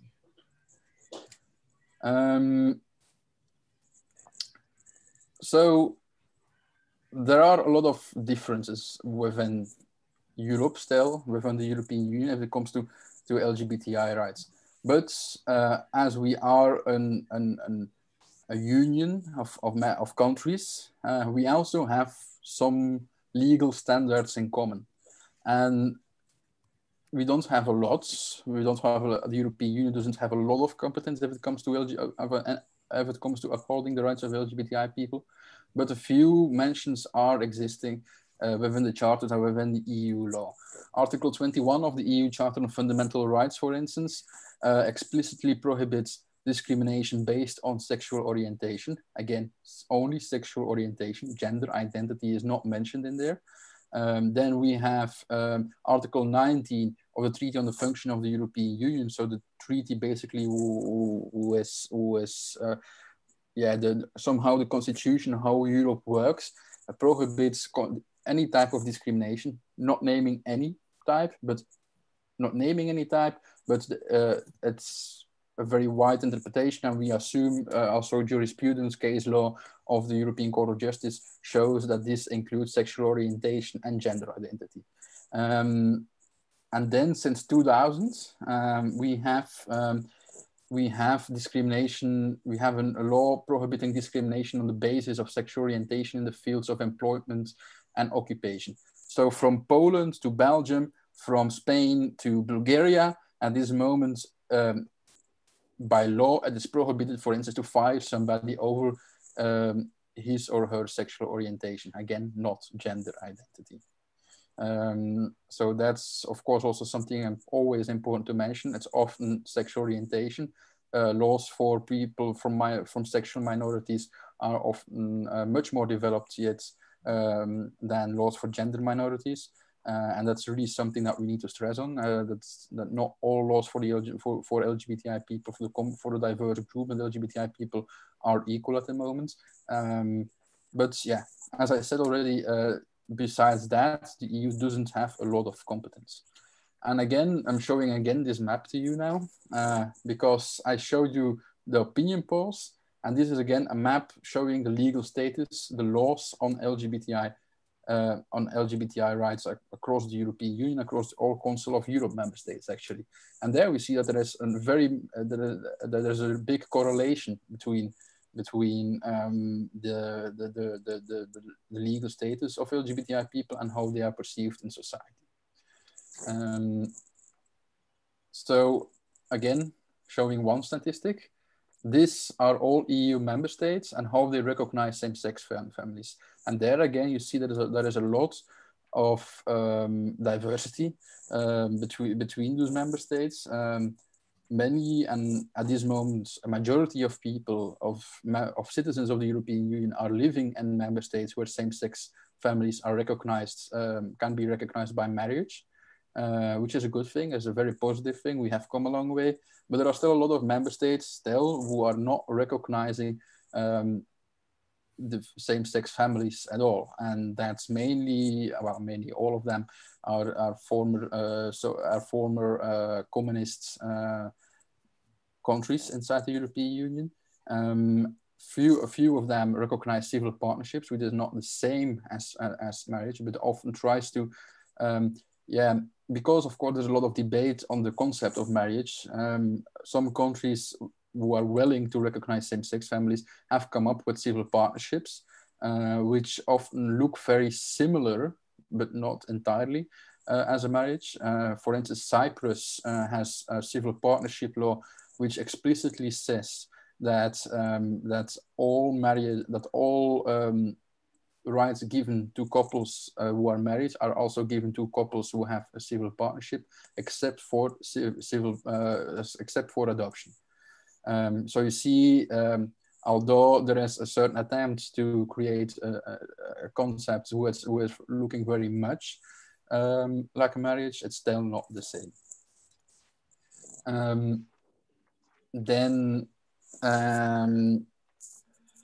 Recently, there is a debate going on within the European Union because the laws within the European Union actually foresee that all citizens have the right, all citizens of the European Union have the right to move and reside freely within the territory of the member states. So that means together with their family members. That means if I'm married to a man here in Belgium, that I should be able to move and reside freely to Bulgaria, for instance, to Hungary, to Poland, and that my family, that my partner should be recognized as my partner, and I need to have the same rights as I have in Belgium and Poland or in Hungary. So, of course, this is what is written in law, but it's law doesn't always reflect reality, of course. If I would go to Hungary or to Poland, and try to get my partnership recognized in Hungary or Poland, the government would never allow that. So now in the European Union and in the European Parliament, within the Commission, there is a huge debate going on how to enforce member states who are unwilling to basically recognize families who are families in one country, to also recognize them in another country. And there has been a lot of jurisprudence, case law, and European Court of Justice recently. One of the landmark cases in there was the Common case. It was a case between an American-Romanian couple who married in Belgium, who wanted to get their marriage recognized in Romania so that the American husband can actually have citizenship inside the European Union, so he can stay with his husband. And yeah, the Romanian authorities didn't want to recognize the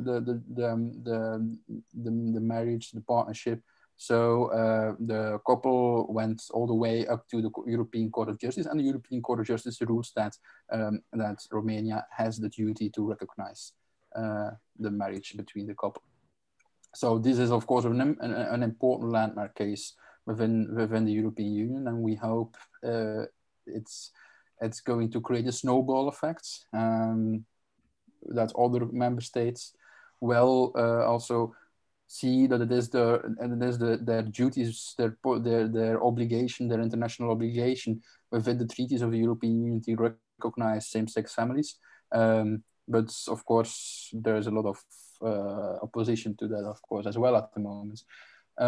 Another thing, another debate within the European Union at the moment is the mutual recognition of parenthood, which is, of course, very much linked to same-sex marriages and so on, but not the same. Ursula von der Leyen, the president of the European Commission, in her recent State of the Union said a parent in one member state is a parent in another member state. And again, this is wishful thinking, of course, because in reality that's not the case.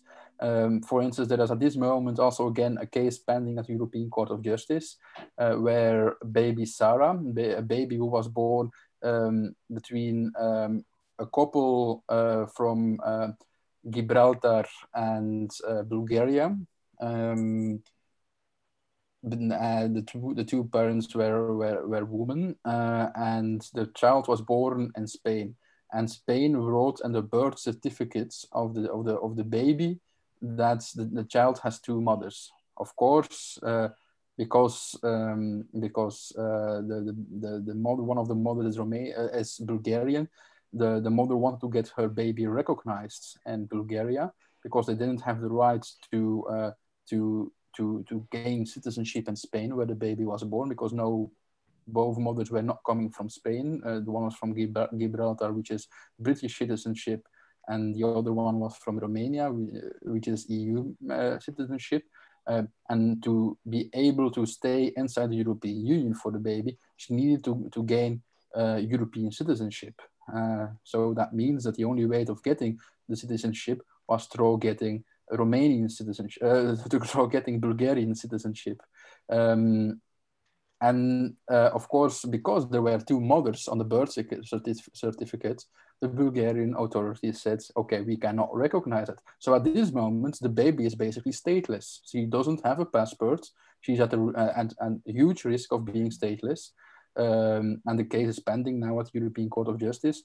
And again, if this gets, when we receive the ruling, this will most probably be a landmark case for the recognition of same-sex families again. So yeah, a lot of things are happening on a European level, of course, also in the positive ways. That's also why I start rather with positive, with the things that can positively change in the future. But the same slides. But yeah. Okay, but yeah, because we have a lot of these difficulties within the European Union at the moment, the European Commission created what they called the LGBTIQ equality strategy.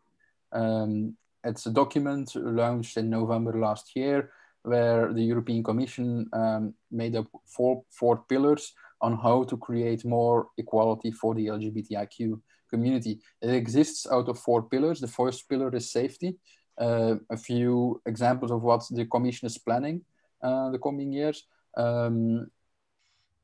within this safety, they see that they want to create a legal framework for more support for the LGBTI plus people within asylum and migration. So LGBTI people who are coming from countries who where the rights are seriously trampled on, where they are often in danger, their lives are often in danger. They should receive asylum and be able to migrate legally to the European Union. They also want to improve safe and inclusive education for LGBTIQ children and youth in schools. And that goes back to what I was saying in the beginning of my presentation, also to these indirect forms of discrimination. The second pillar is about discrimination, and the EU wants to extend their hate crime list so that all across the EU, homophobic and transphobic and interphobic attacks are seen as an aggravating factor if it comes to certain crimes.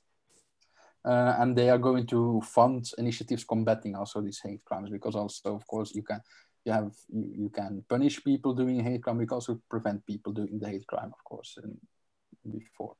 The third pillar is about inclusive, is about creating more inclusive societies, and there, following also the court cases that are pending or have been ruled at the European Court of Justice, the European Commission is going to provide a legislative initiative, so a law for mutual recognition of parenthoods.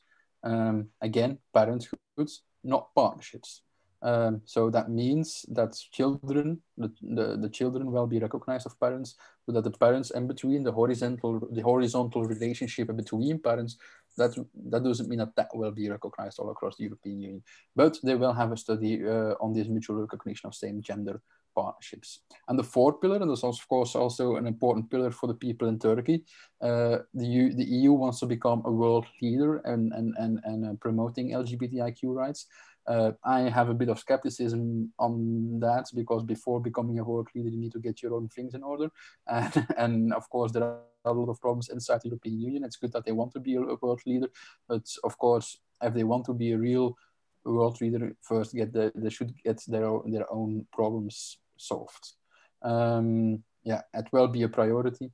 And dealing with third countries, with for instance Turkey, with other Eastern European countries, it will be a priority for the European Commission.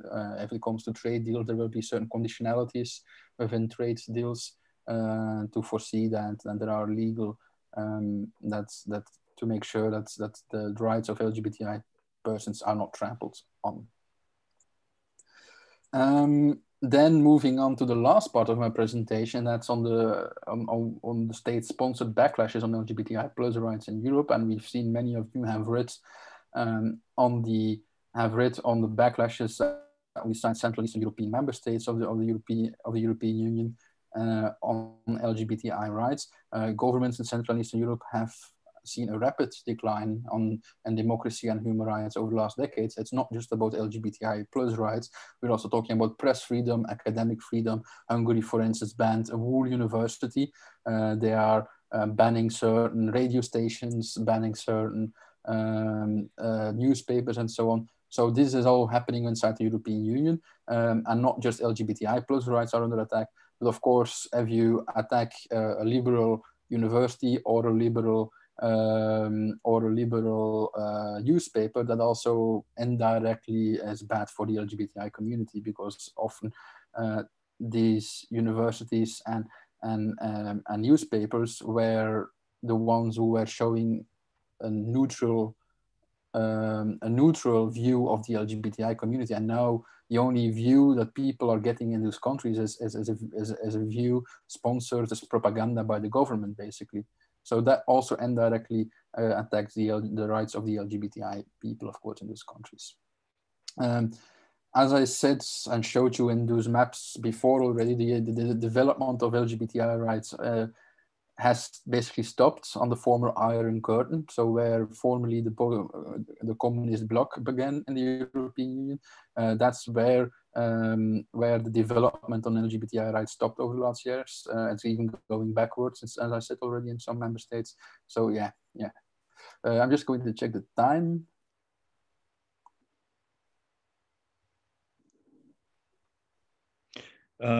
You're fine with the time? Okay, I think. okay. Yeah.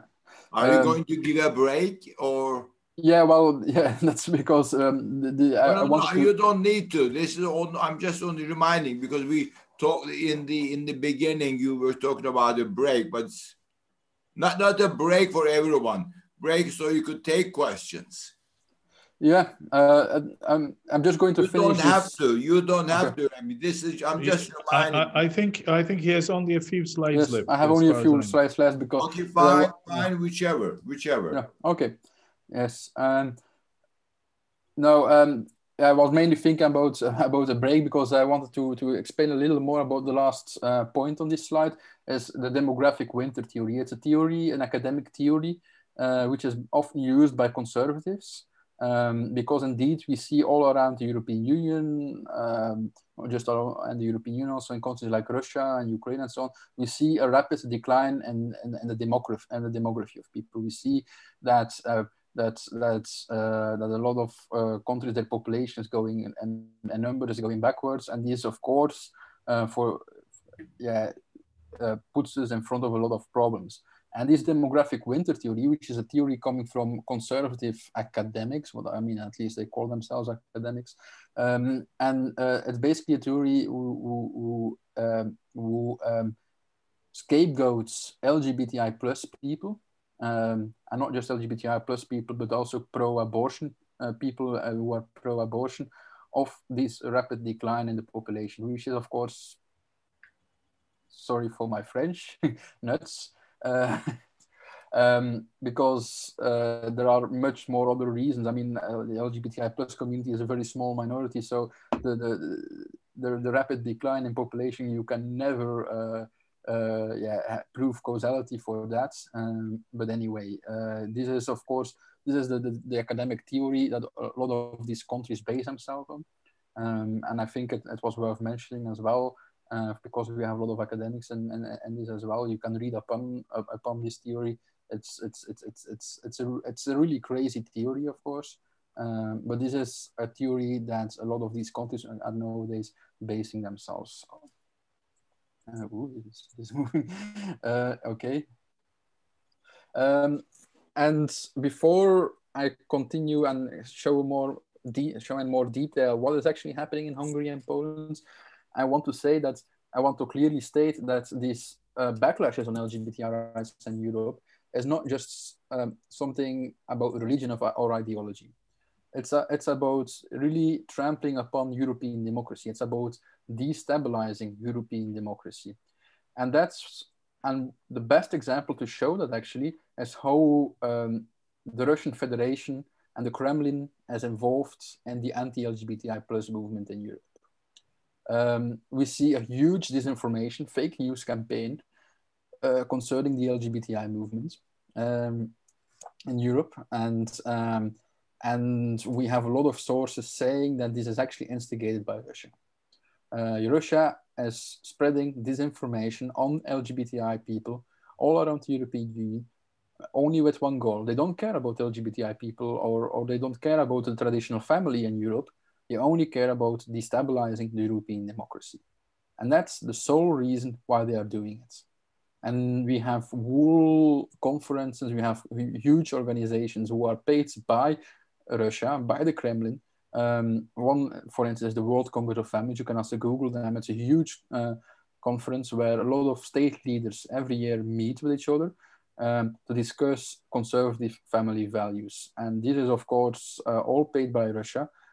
It's the only reason why Russia is doing this is to infiltrate and to have influence on European decision making, and to basically, to put it shortly, destabilize our European democracy. So digging deeper and to what is happening now in Hungary, many of you read that the rights of LGBTI people in Hungary are very much in danger.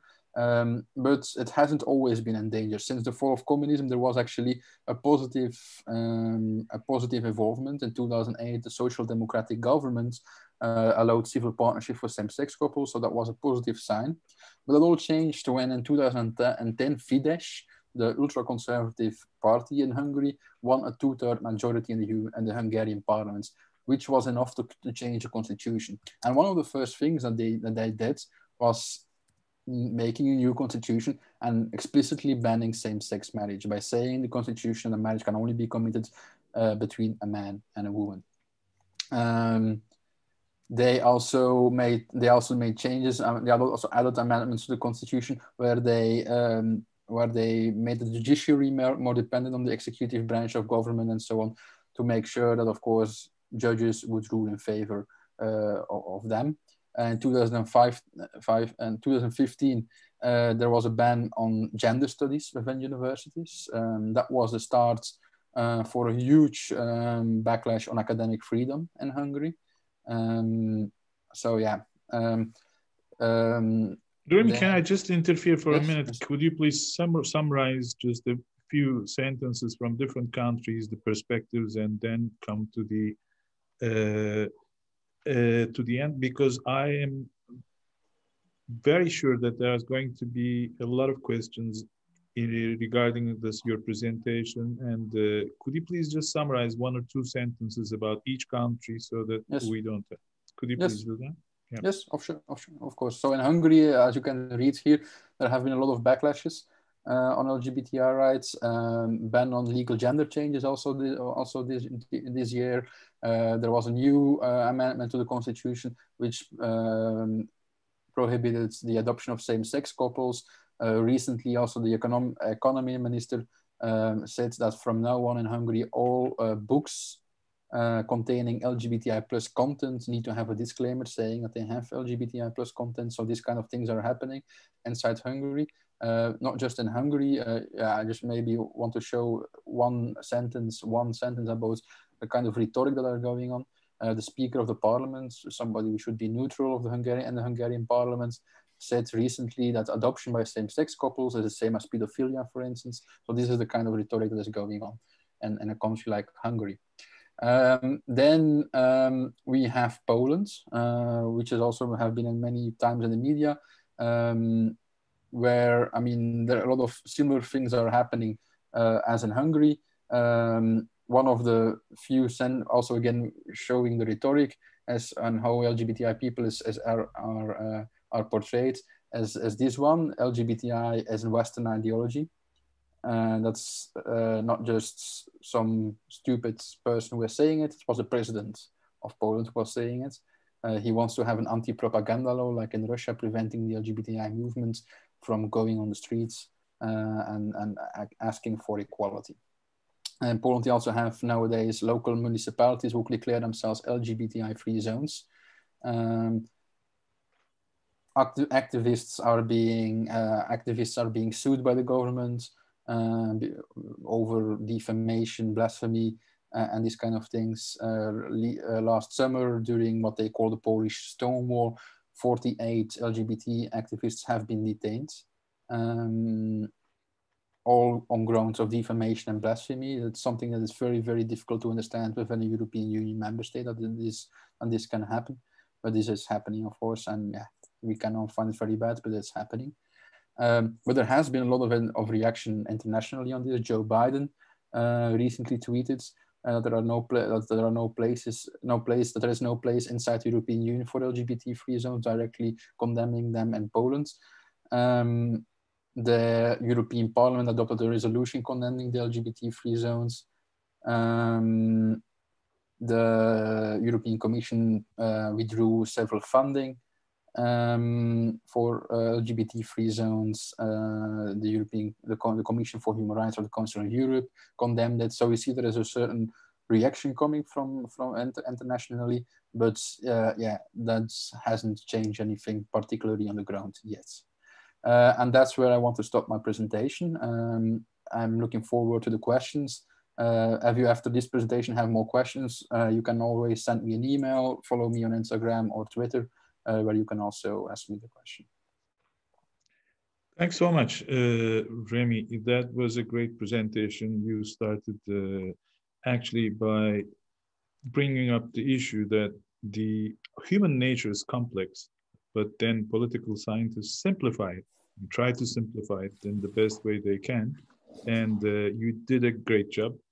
I think it's very important. Your presentation was very important in the sense that, you know, lots of people are being victimized because of their sexual orientation and so on. And I think it's very important, although they are victimized, they don't have to be victims, but they can be survivors of all these trauma. And perhaps they can be, although they are scapegoated, I think they can really get rid of all these handicaps, as long as, of course, they have support from others. And we have to go through validation instead of alienation. And I think equal worth instead of equality, because if we know that they have the equal worth, then you don't have to talk about, but the behaviors and the attitudes of other people actually predict what's going to happen in the long run. So this was a great presentation of the wide spectrum. You started with phobias. You talked about the direct and indirect forms of discrimination. I just got some notes. You talked about the violation of the LGBT rights, LGBTQI+.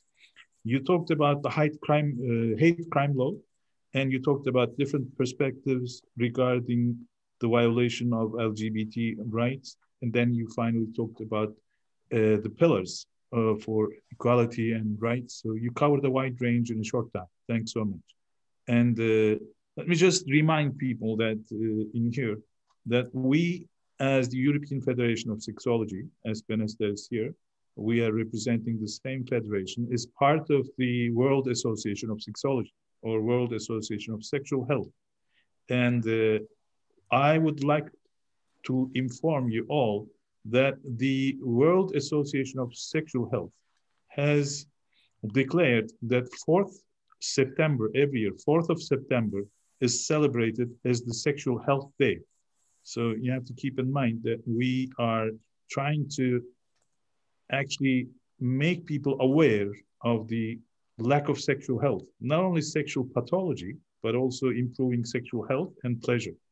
Because sex or sexuality or this kind of stuff are like two sides of the coin. One side is the pain, the other side is the pleasure. And pain and pleasure comes together. And as we all know, pleasure has no sex. You know, pleasure doesn't have to do with gender, or pleasure doesn't have to do anything with the sex.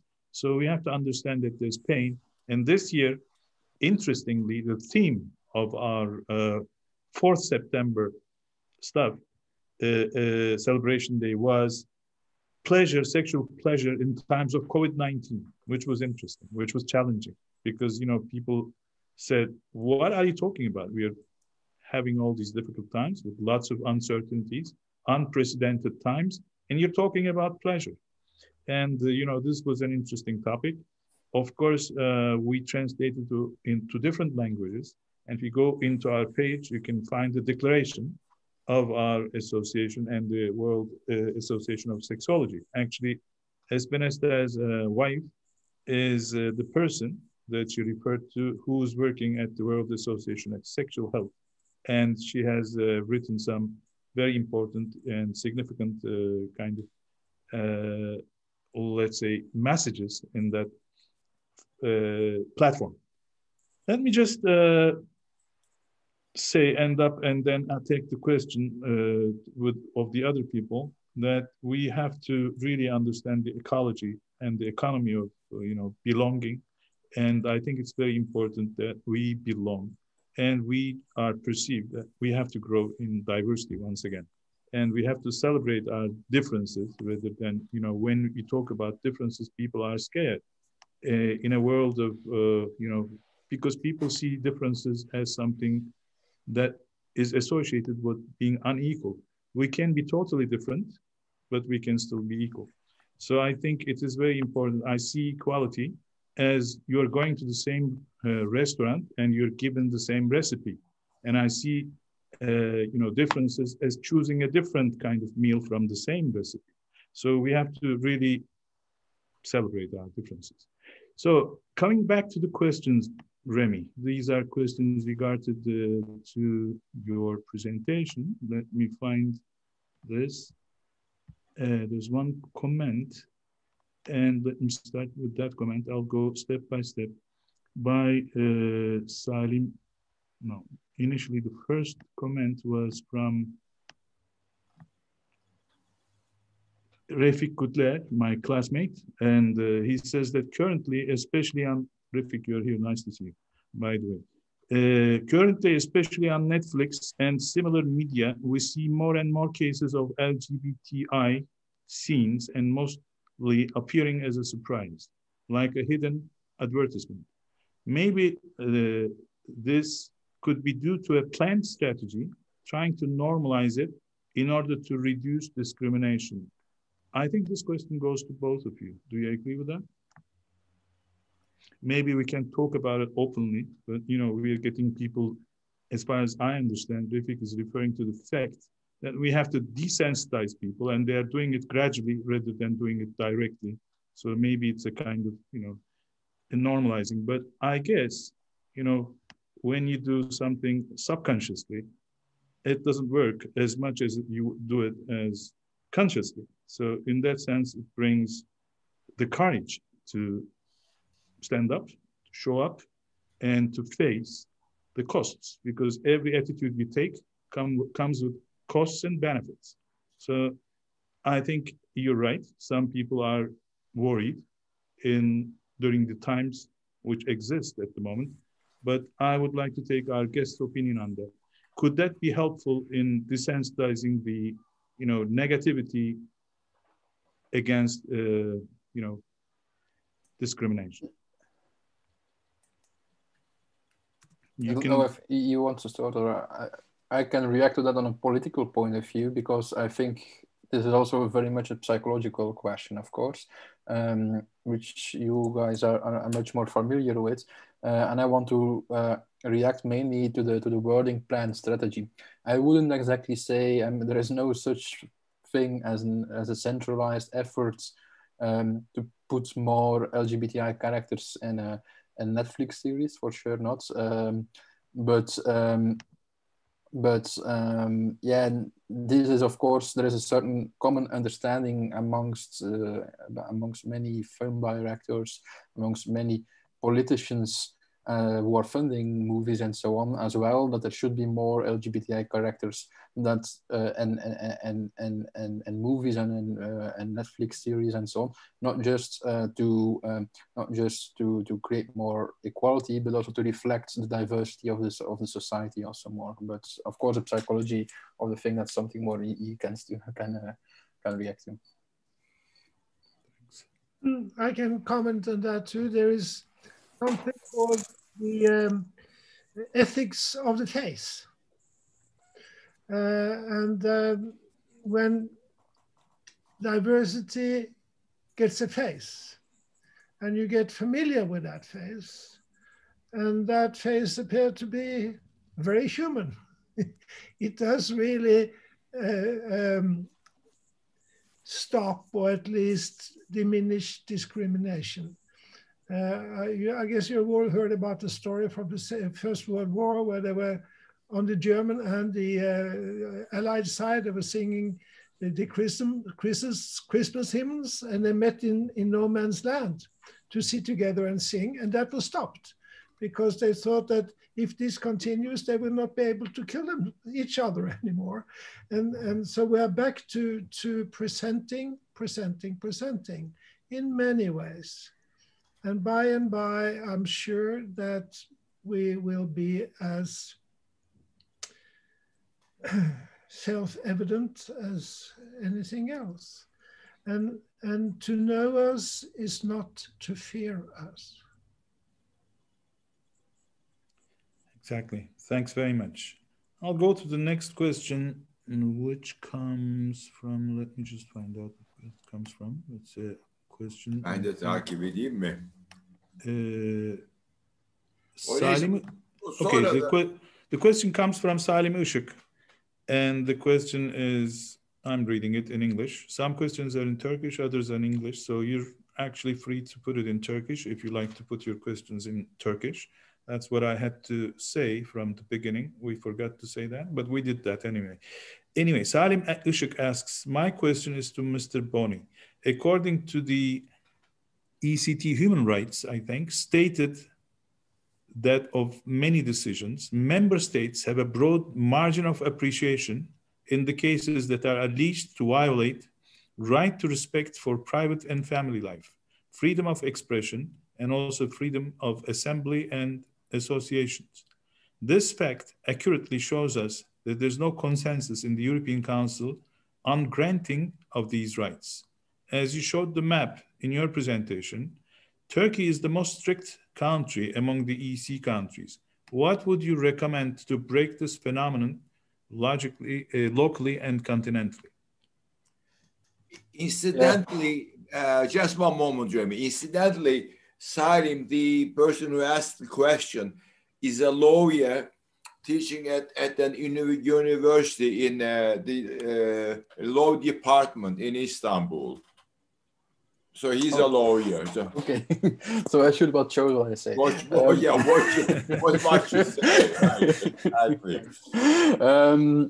Yeah, I mean, of course, he's totally right. There is a lot of appreciation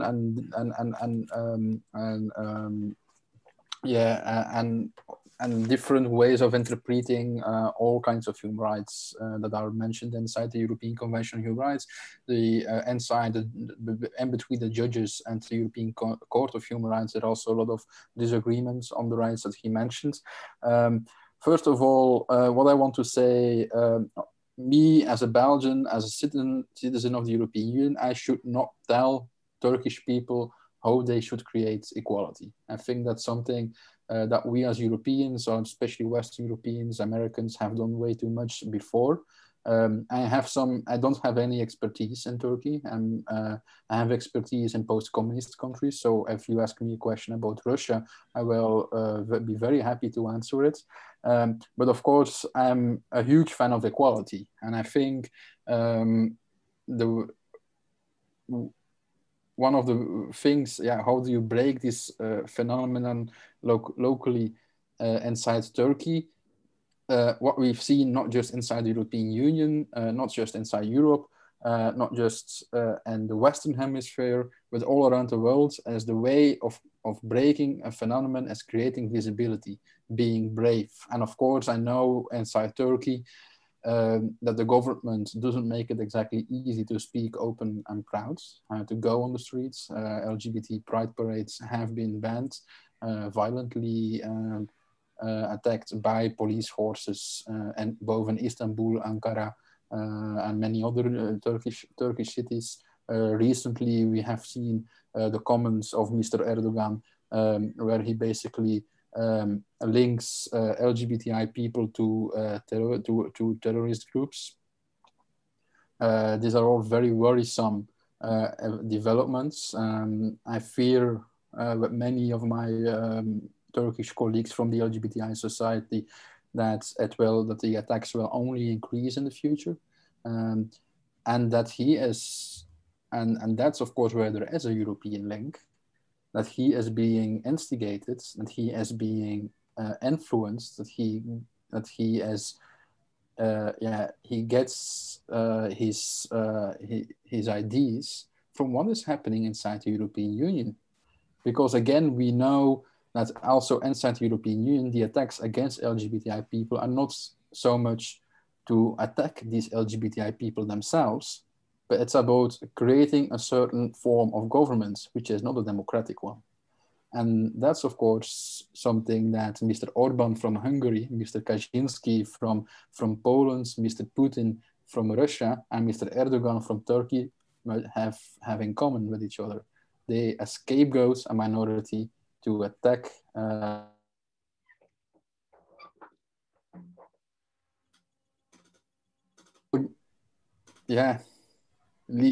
mean, I cannot give a legal answer to this, of course, because legally speaking, I don't have any answer for Turkey. How you can overcome the difficulties that the LGBTI movement is experiencing at the moment. It's going to be about being brave, being equal, and by others. And I mean, we're here to help you, but it's not. Unfortunately, it's not up to me to create the equality in Turkey. Esben Esther, do you want to comment on that? Well, basically, I agree. I think there's been a lot of missionaries around doing a lot of foul stuff. But, you know, I learned from my father that the drop excavates the stone, not by its force, but by its constant dripping. And if I can drip something into Turkey, I would love to do that. It might be a small drop, but still a drop. And I think that way of thinking makes us a little more happy than to face all these barriers and sort of feel that everything is hopeless. So let's drop insides, let's drop faces, let's drop some love for the diversity of humanity. And I live to do that, and I want to do that. So, and I do it today. I'm so happy to do that. So that's my way of doing it, is from my perspective. Okay, actually, this is a very critical. Okay, it's very difficult. It's understandable that you are giving us the philosophy behind it. It's as you said, Esben Esther and Rémy has pointed out, that they can only be, show us the path, but obviously the people who are going to follow the path are ourselves, not themselves. So I think in that way, it's the consistency is very much important. I always say something similar to what you say, Esben Esther. We are like drops of water, but when we stop dropping one by one, we can be the ocean. So I think in that sense, I think it's very important to realize that we have to unite rather than divide. Yeah. So let me just go to the next. If there are any comments, I'll leave it to the end, because I guess that you can, as far as I'm instructed by Jem, at the end, there will be people who can be interactive, who can talk. But let me go to one last question, if I'm correct. Mehmet, may I interrupt? Sure. Shall we make this the last written question, and then move on to oral? Okay. And then all those that want to ask a question orally could raise their hands. Fine, that's fine with me. I agree. Okay, great. Okay, so there is one last question from Yılmaz Ayata, and that is talking about Vatican. It's not a member of EU. Where do they stand? For obviously they do have a strong presence in terms of religion. The question implicates the church or whatever in the member countries. Is religion a problem when it comes to LGBT rights? Rémy. Again, this is very complex. There have been a lot of developments within the Vatican in recent years, especially when it comes to the new Pope. We've seen a lot of developments going in the right and a positive direction. But the image is much more complex than it is often portrayed in the media. Often at the moment, the Pope is portrayed as a very pro-LGBTI plus person. He is trying to embrace LGBTI people. He also invited, if I'm right, trans people to the Vatican once.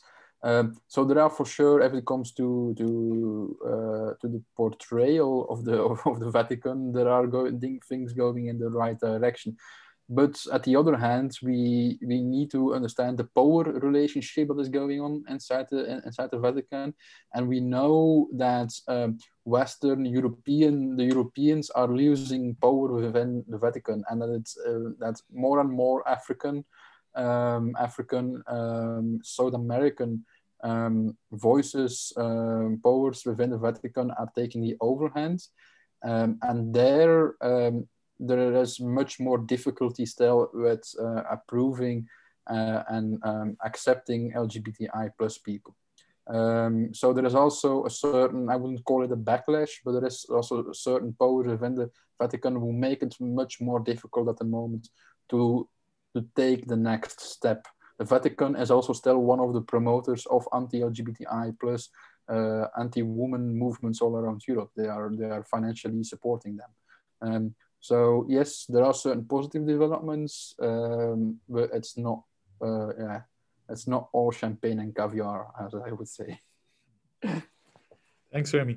So as Jem has suggested, there are other comments, mainly thanking to all of us, and of course especially to you and to Esben Esther for being our guests, and thanks to all of these people who has written comments and who has written some positive stuff on this conversation and about this session. So let's carry on with those people who want to actively participate in the discussion. Is there any person? Can I see the hand so I can give permission to contribute? Mehmet, Orange Çelik was wanted to ask a question orally, if she's still here. It wasn't too long ago. Orange? I can't see the hand. I did. Mehmet sesini açar mısın onun? Açtım, kendisinin izin vermesi lazım. Evet, açıldı. Tamam. Orange, yalnız biraz görelim suratını. Ve bir dakika, video... I am so ugly today, I'm sorry. Just this much. Thank you for your participations, especially our hosts, guests. I have two sisters. One of them is my friend, who's straight. The other one is a lesbian, and she is also a very strong protector of LGBTI movements and everything. They both have the same profession, and one of them is teaching at a university. The lady who is LGBTI is facing, of course, troubles. And also her family is influenced by her actions because they do share the family business. The straight sister is losing many jobs because of her sister's, she calls it, unthoughtful actions. She says, we all have a personal life and we don't reveal it openly to everybody. Like we don't declare we're going to bed with somebody. Instead, her sister is doing that very openly, and in a very Muslim country. I see it's a problem all over the world, let alone Turkey. The question, they both are from the same family, from same mother and father. Is this situation genetic or psychological? Shall I answer that? I was talking about this. This is the conscious me, and this is the unconscious. And this, the same way as gender identity pops up in our mind, also does whom we are attracted to. The only thing we know about that is that it is biology, and I think that biology is created by the complexity of nature. If nature had not been complex, maybe it would have been as some people like it to be, either or only heterosexual. But nature is not that way, and nobody decides that I want to be lesbian, I want to be this or that. And I would think that most of you here, if you are cisgendered, you never decided to be cisgendered, you just experienced that you were cisgendered. So it is a very complex biological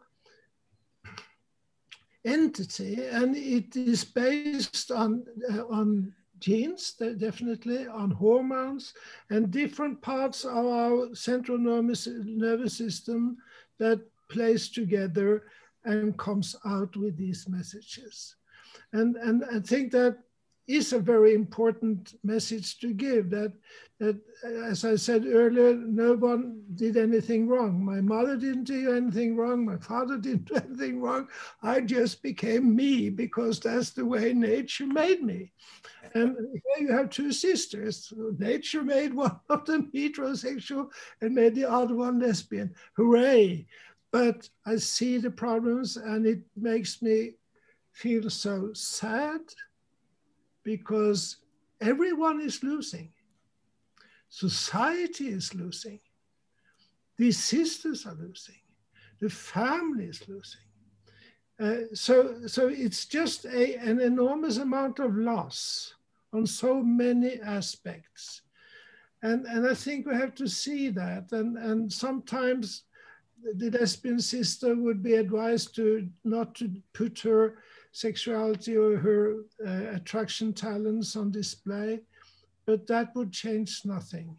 Secrets do not change anything. I totally agree and I applaud. Let me just briefly explain. This has been a long-standing debate or long-standing discussion through all the years. So I've been in this area for about more than 30 years, and I had established the first sexual education and treatment unit in Turkey many, many years ago in 1990, beginning of 1990s. So people were asking the same question, even on those times. The implication of the question is actually very important. The impact of the question comes from the fact that if this is something that is preferred or chosen, then obviously if you make a choice, you have to pay for it. You know, this becomes the issue. So I think it's very important to inform people that this is not actually a choice. As you said it brilliantly, Esben Esther, I didn't make this design. Let me put it this way. This is not my design. This was a design that was designed for me. So I live in that design. So you have to keep in mind that this is not a choice that you make. Because once you think it's a choice, then you start feeling that you're entitled to either reward or punish this choice. So this becomes a terrible situation. So what difference does it make? Whether it's organic, biological, or psychological, this is the way they are. So instead of asking why, we should go for what we have to do now and what we have to do for the future. Because when you go back to answering the question why, then you start ruminating. You make lots of hypotheses, you make lots of assumptions, which cannot be actually backed up with enough evidence or empirical research. But what we know, just to make this more clear, if this was something that people could identify and change, because there is this view that if the more queer groups emerge, let's say homosexuals, transsexuals, if this is something that people identify with, then you would expect the numbers to continue as the society becomes more open to stuff like trans or homosexuality or the queer groups. In those societies who are more accepting all these kinds of differences, you would expect the number of people, the number of transsexuals and homosexuals to increase by time. But if you look into the statistics throughout the years, if you divide it by decades, mostly in Scandinavian countries, where people can express their sexual orientation or sexual, identity, you see that there's something constant over there. If it's something learned, you would expect it to rise and rise. So this is a simple evidence that it shows that it's not actually, it's simple evidence to make it, I wouldn't like to talk with my scientific hat, but I speak as Mehmet Sungur in here. So I would say that if something is constant, obviously there's something more biology in it rather than something being learned.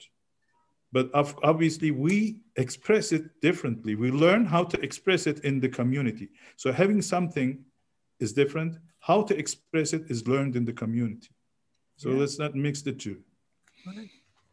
Any other questions? I hope this is a good enough answer for you, Orash. We are hiding in the dark. I see that you're not pretty enough to... No, I'm not feeling too good. I'm very sorry. I don't fine. want to disturb you with my appearance. No, that's all right. You're not disturbed at all. It's up to you. Okay, anyone else? Is there any other questions? Yes.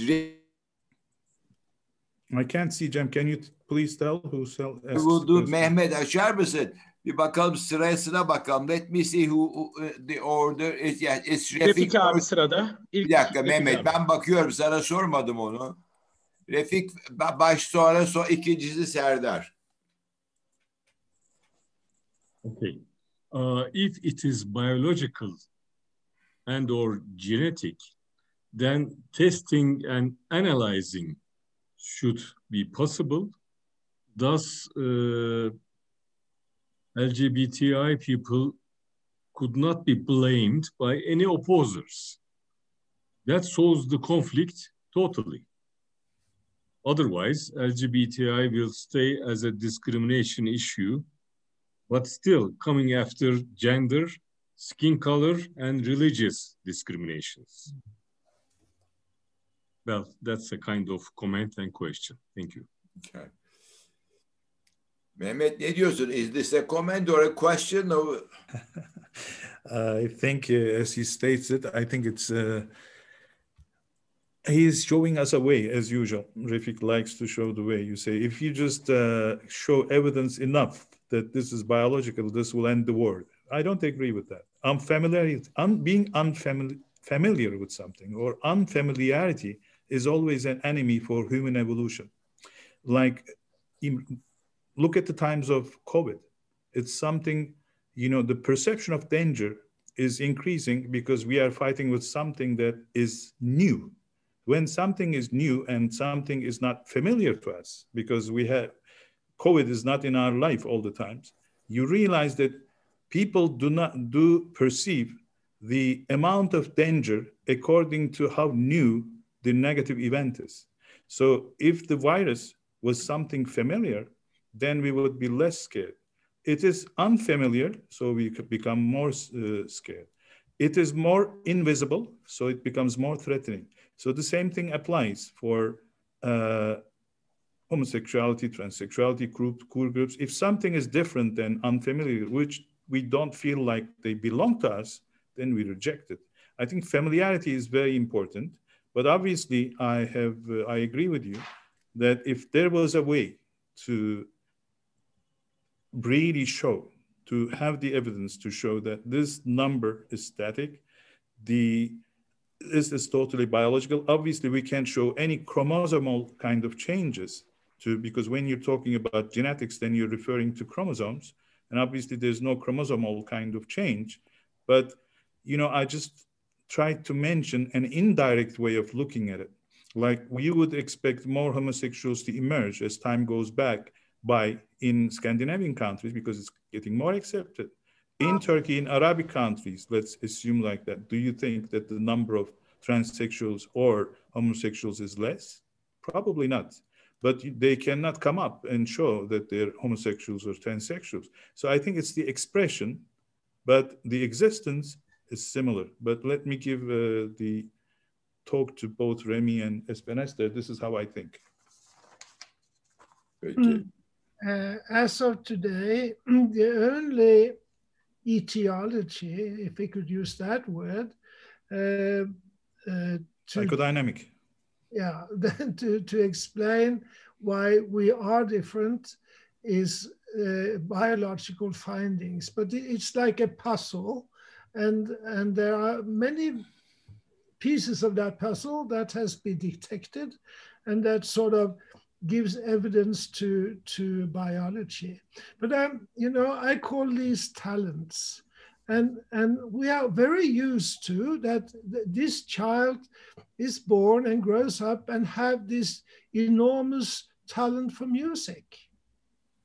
Now, his or her brother doesn't have that, and the musical person doesn't ask for that. It just comes into the mind.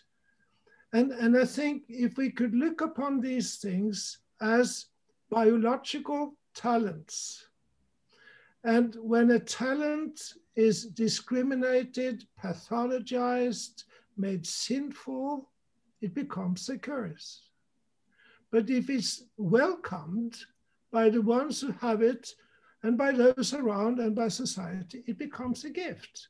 And now for about 3 hours, you have been speaking to a trans-gifted person.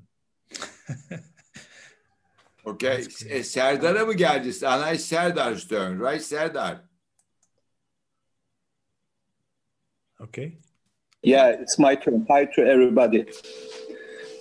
And thanks for both of you to get us enlightened about the issue.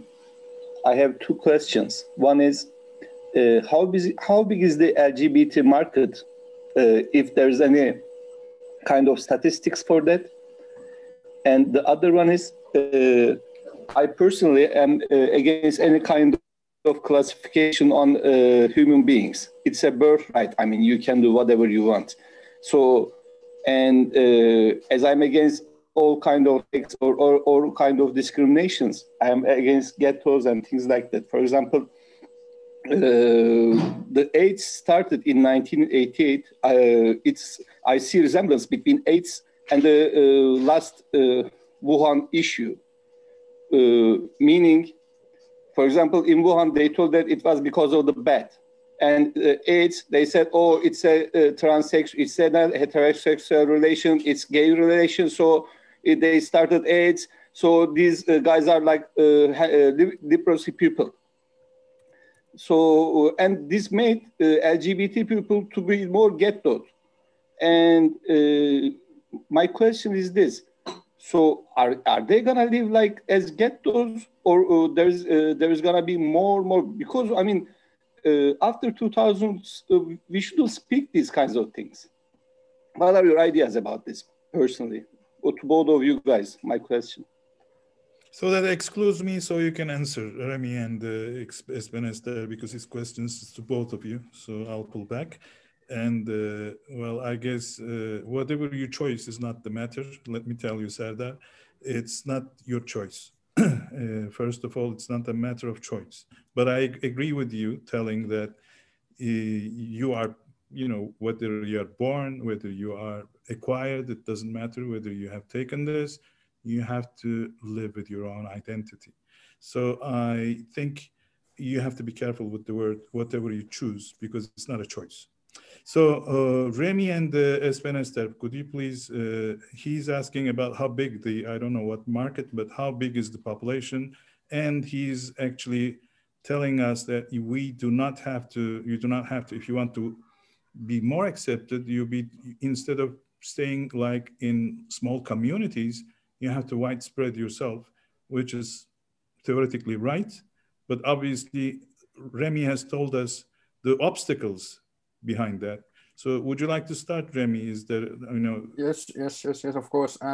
Yeah, maybe first I would like to give a little political analysis to the previous question, because I think it's linked to the question that we have now.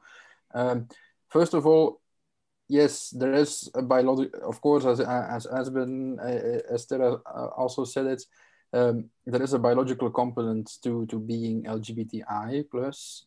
And even if we would be able to test it, so now we see then within, of course, from progressive glasses, it doesn't mean because it's biological that it is desirable. And maybe we will see it as desirable, or we will be neutral about it. But there have been lots of examples in the history of governments, of authorities, who also knew it was biological, but didn't think it was desirable.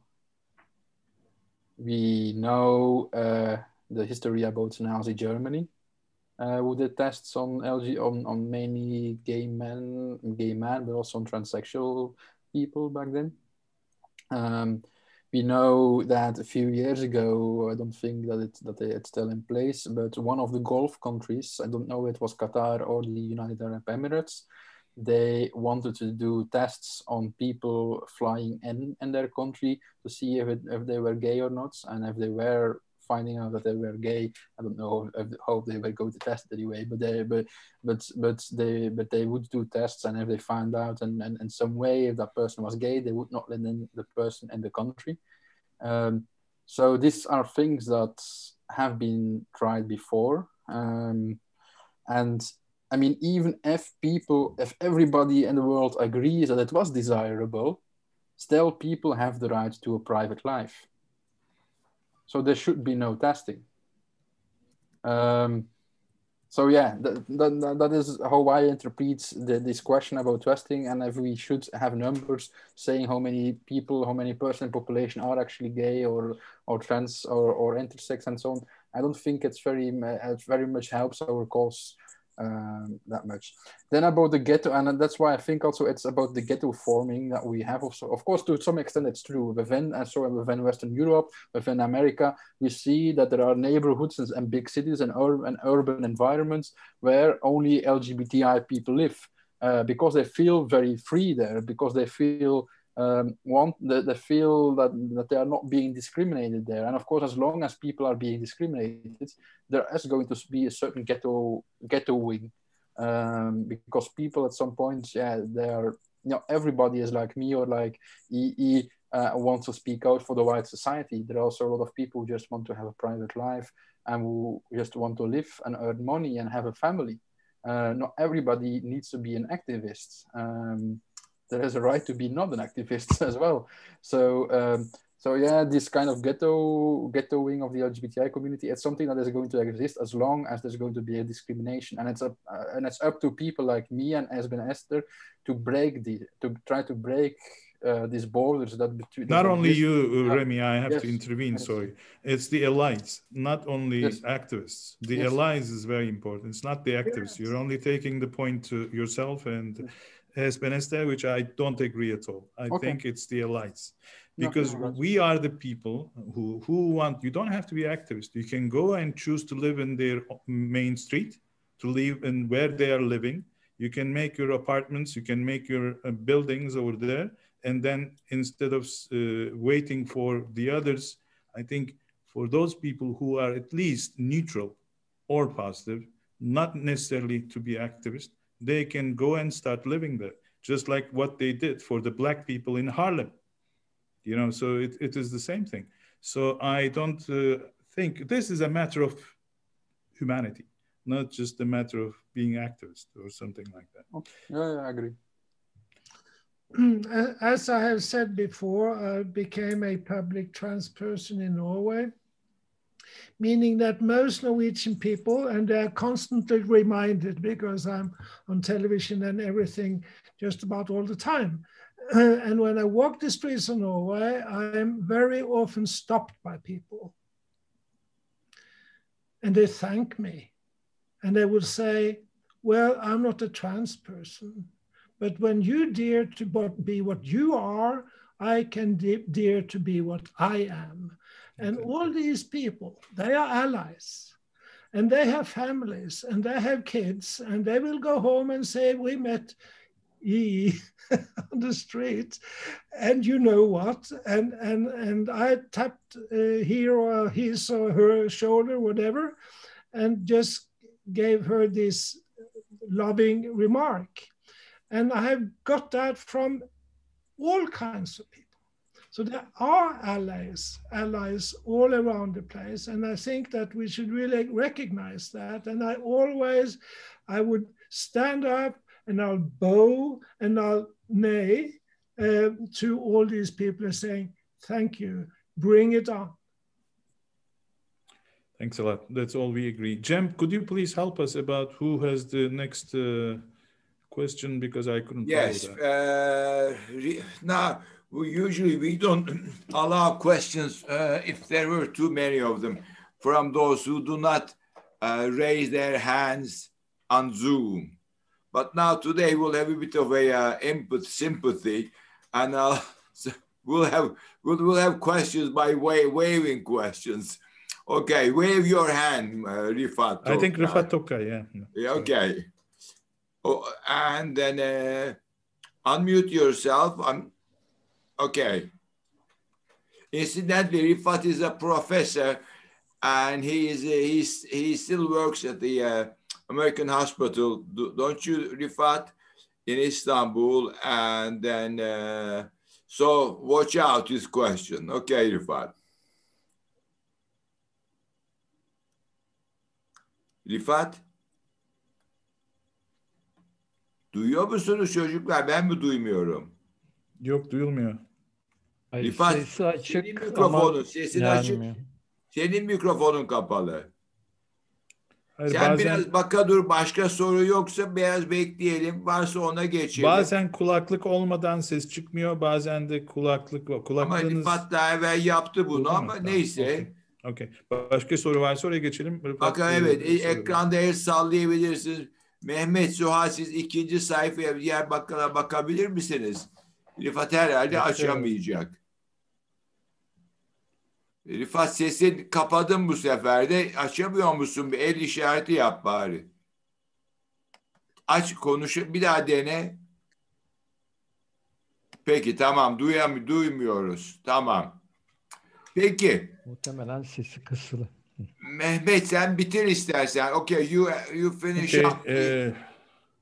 Okay, thank you. So let me just sum up all of the things that we have talked. We've talked that this is a matter of humanity. We thought that discrimination is against humanity and it's the human state. And we have talked about growing in diversity. We have talked about, seeing differences as a chance to grow rather than to diminish. We have talked about, different attitudes and different kind of responses to different people. We've talked about the dangers of being not in the range of what is called in brackets the normal. And we have talked about the responses about it. So I would like to end up by thanking both Rémy and Esben Esther for their great contributions, but I would like to thank by heart to Cem, who has brought this issue, which is a very delicate issue, into discussion, because it needs a lot of courage, it needs a lot of, sympathy, and it needs a lot of sensitivity to get this topic to be discussed. And I understand that you're going to send it to all the people. So you need to make sure, I don't know what your decision about that. Is it possible to distribute it with the others, or shall we keep it with our members? Okay, as I said in the beginning, I send it to the Zoombalaki members only, and they really should not share it with non-members, or should not post it outside without asking us. But they do sometimes. Okay, let's agree in this, and at least as a gentleman's principle, and see what happens. Gentle person's principle, let's put it this way. Sorry for that. Not gentlemen's anymore. Gentle people's perspective. And I would like to thank you all for staying here throughout all the time, and for giving your opinions. And I would very much have to really express my gratitude to all of these people who have shown sensitivity and who has shown all this positive kind of attention and belongingness in this session. So stay safe in these unprecedented times, and I wish you and all your loved ones a healthier and a more safer life. Thanks, Cem, once again. Thanks, Rémy. Thanks, Esben Esther. Thank you. And one day we can. I wish to close by. Sorry, Rémy, do you want to say something? No. Thank you for everything, for organizing, and I hope we can meet each other, hopefully in Istanbul, sometime in a better. You're more than welcome. Stay with us. We might have more than one. Like last week, we had the religions intertwined, and we had an English speaker there, and we had blockchain some few months ago, and we had it in other English speakers. So, but then of course most of the mails will be in Turkish. But if I don't forget, I'll keep both of you informed. And meanwhile, you can start trying learning Turkish and might find it well worth it too. Okay. I wish to thank both the speakers, and Mehmet, I think you spoke more than the two speakers, so I'll include you in the speaker group, and you just as well too. And thank you, all three of you, very, very much. And Mehmet, you too, for bringing Esther Esben to us too. And then, of course, we should not ignore our or omit our technical group like Suha, Mehmet, and Salim, who did very hard work before and during the meeting. Seriously, there was quite a bit of a problem this time, but there was a misunderstanding. Was it not misunderstanding, Mehmet? It was a misunderstanding, right? But anyway, and thank you all for joining us and listening and staying all. Okay, there is a landslide, of course, but then thank you all. And then I think people, I will have to stay behind to close the doors, but I'll wait till everybody leaves. And Mehmet, I would, if you could stay behind, I would sort of not enjoy that, what's the word, but I would appreciate that, right? Stay behind. Mehmet, you mean the junior one or the bigger, older one? Mehmet, no, Mehmet Sungur. Oh, okay. Thank you. Bye. Bye. Thank Okay, you. Thanks to the Thanks a lifesavers lot. again, Suha, Mehmet, and all of the lifesavers. Thanks. Really? Okay, people seem to be hungry. Look how fast they're leaving. Evet. Ben çıkmanızı bekliyorum. Ki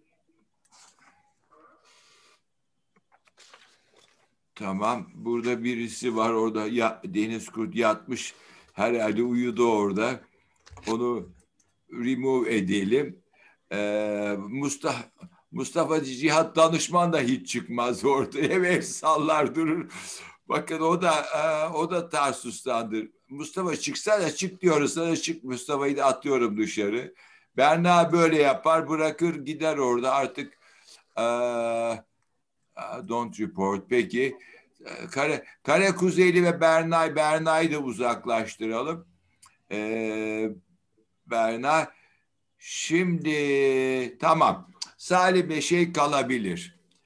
Mehmet, seni hazır yakalamışken sen bazı konuları atıyorsun, geri kaçıyorsun. Ne oldu bilişsel davranış terapi konusu? Sen attın ortaya yapalım diye, sonra yok oldun.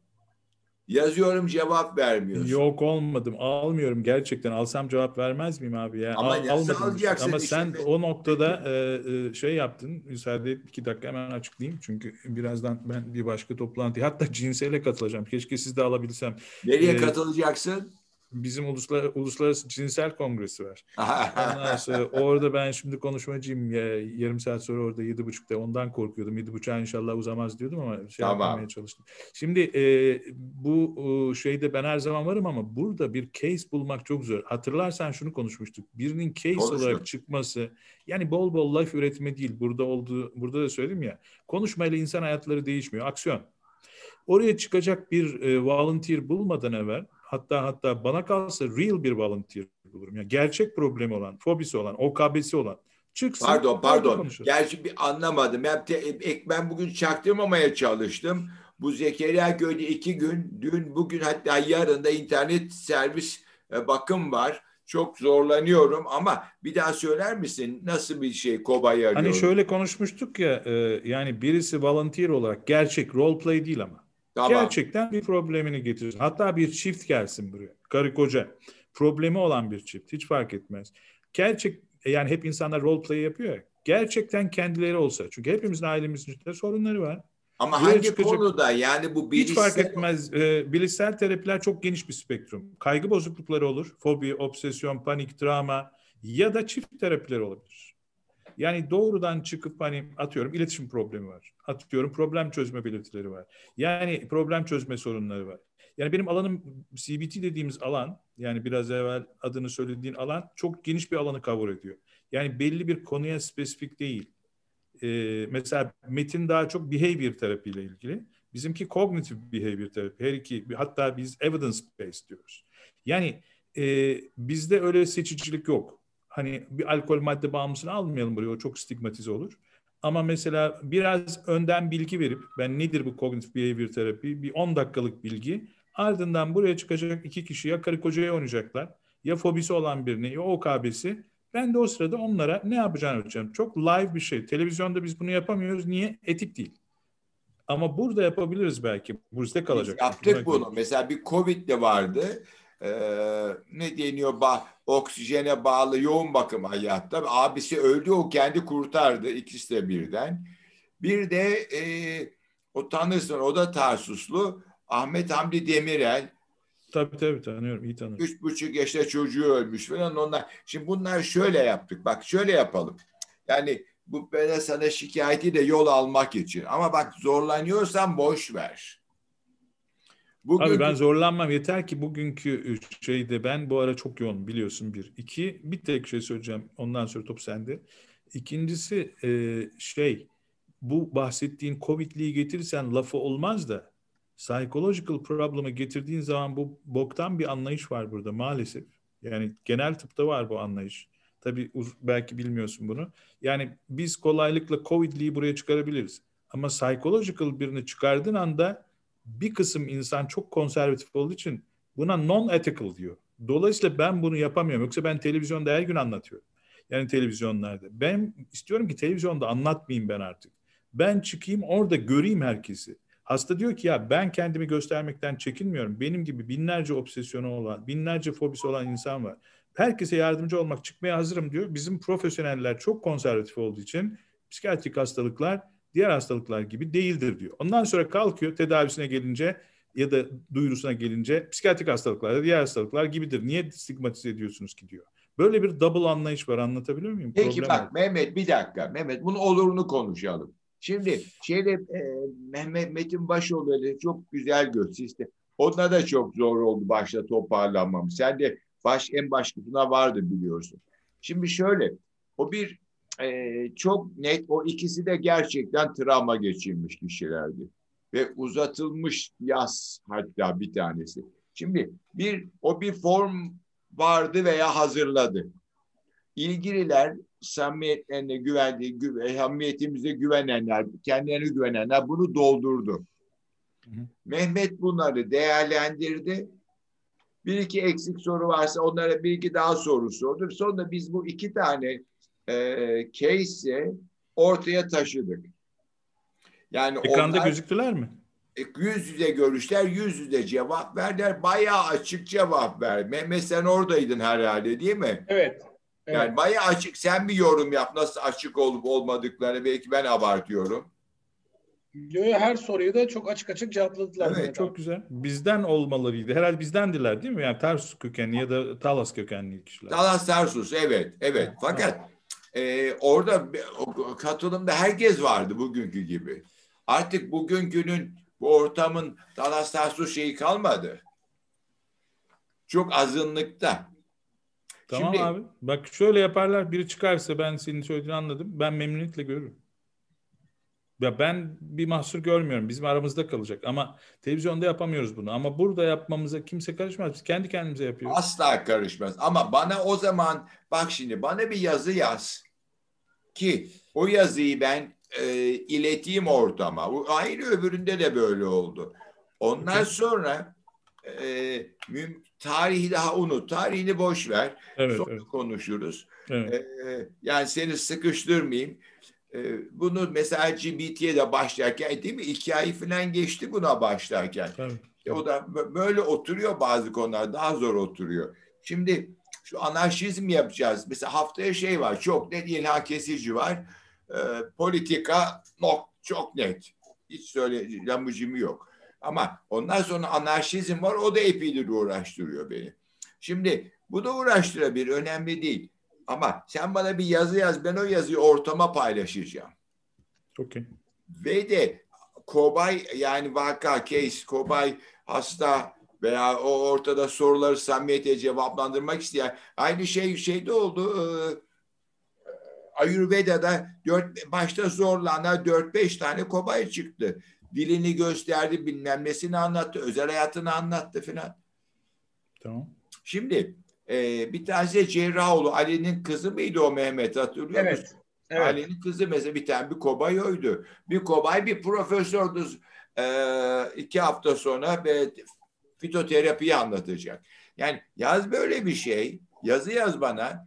Varsa bir form, yani bir yönlendirici. Neler olacak onu bildir. Hani bir kobay arıyoruz zaten yapmazsın ama. Template istiyoruz değil mi? Bir template. Tamam. Evet. Bir template göndereceğim. Okey. Varsa bir sorularda olsun. Anket gibi bir sorularda olsun. Yani o ikinci bir dosya olabilir. Okey. Pardon ya, şu şeyi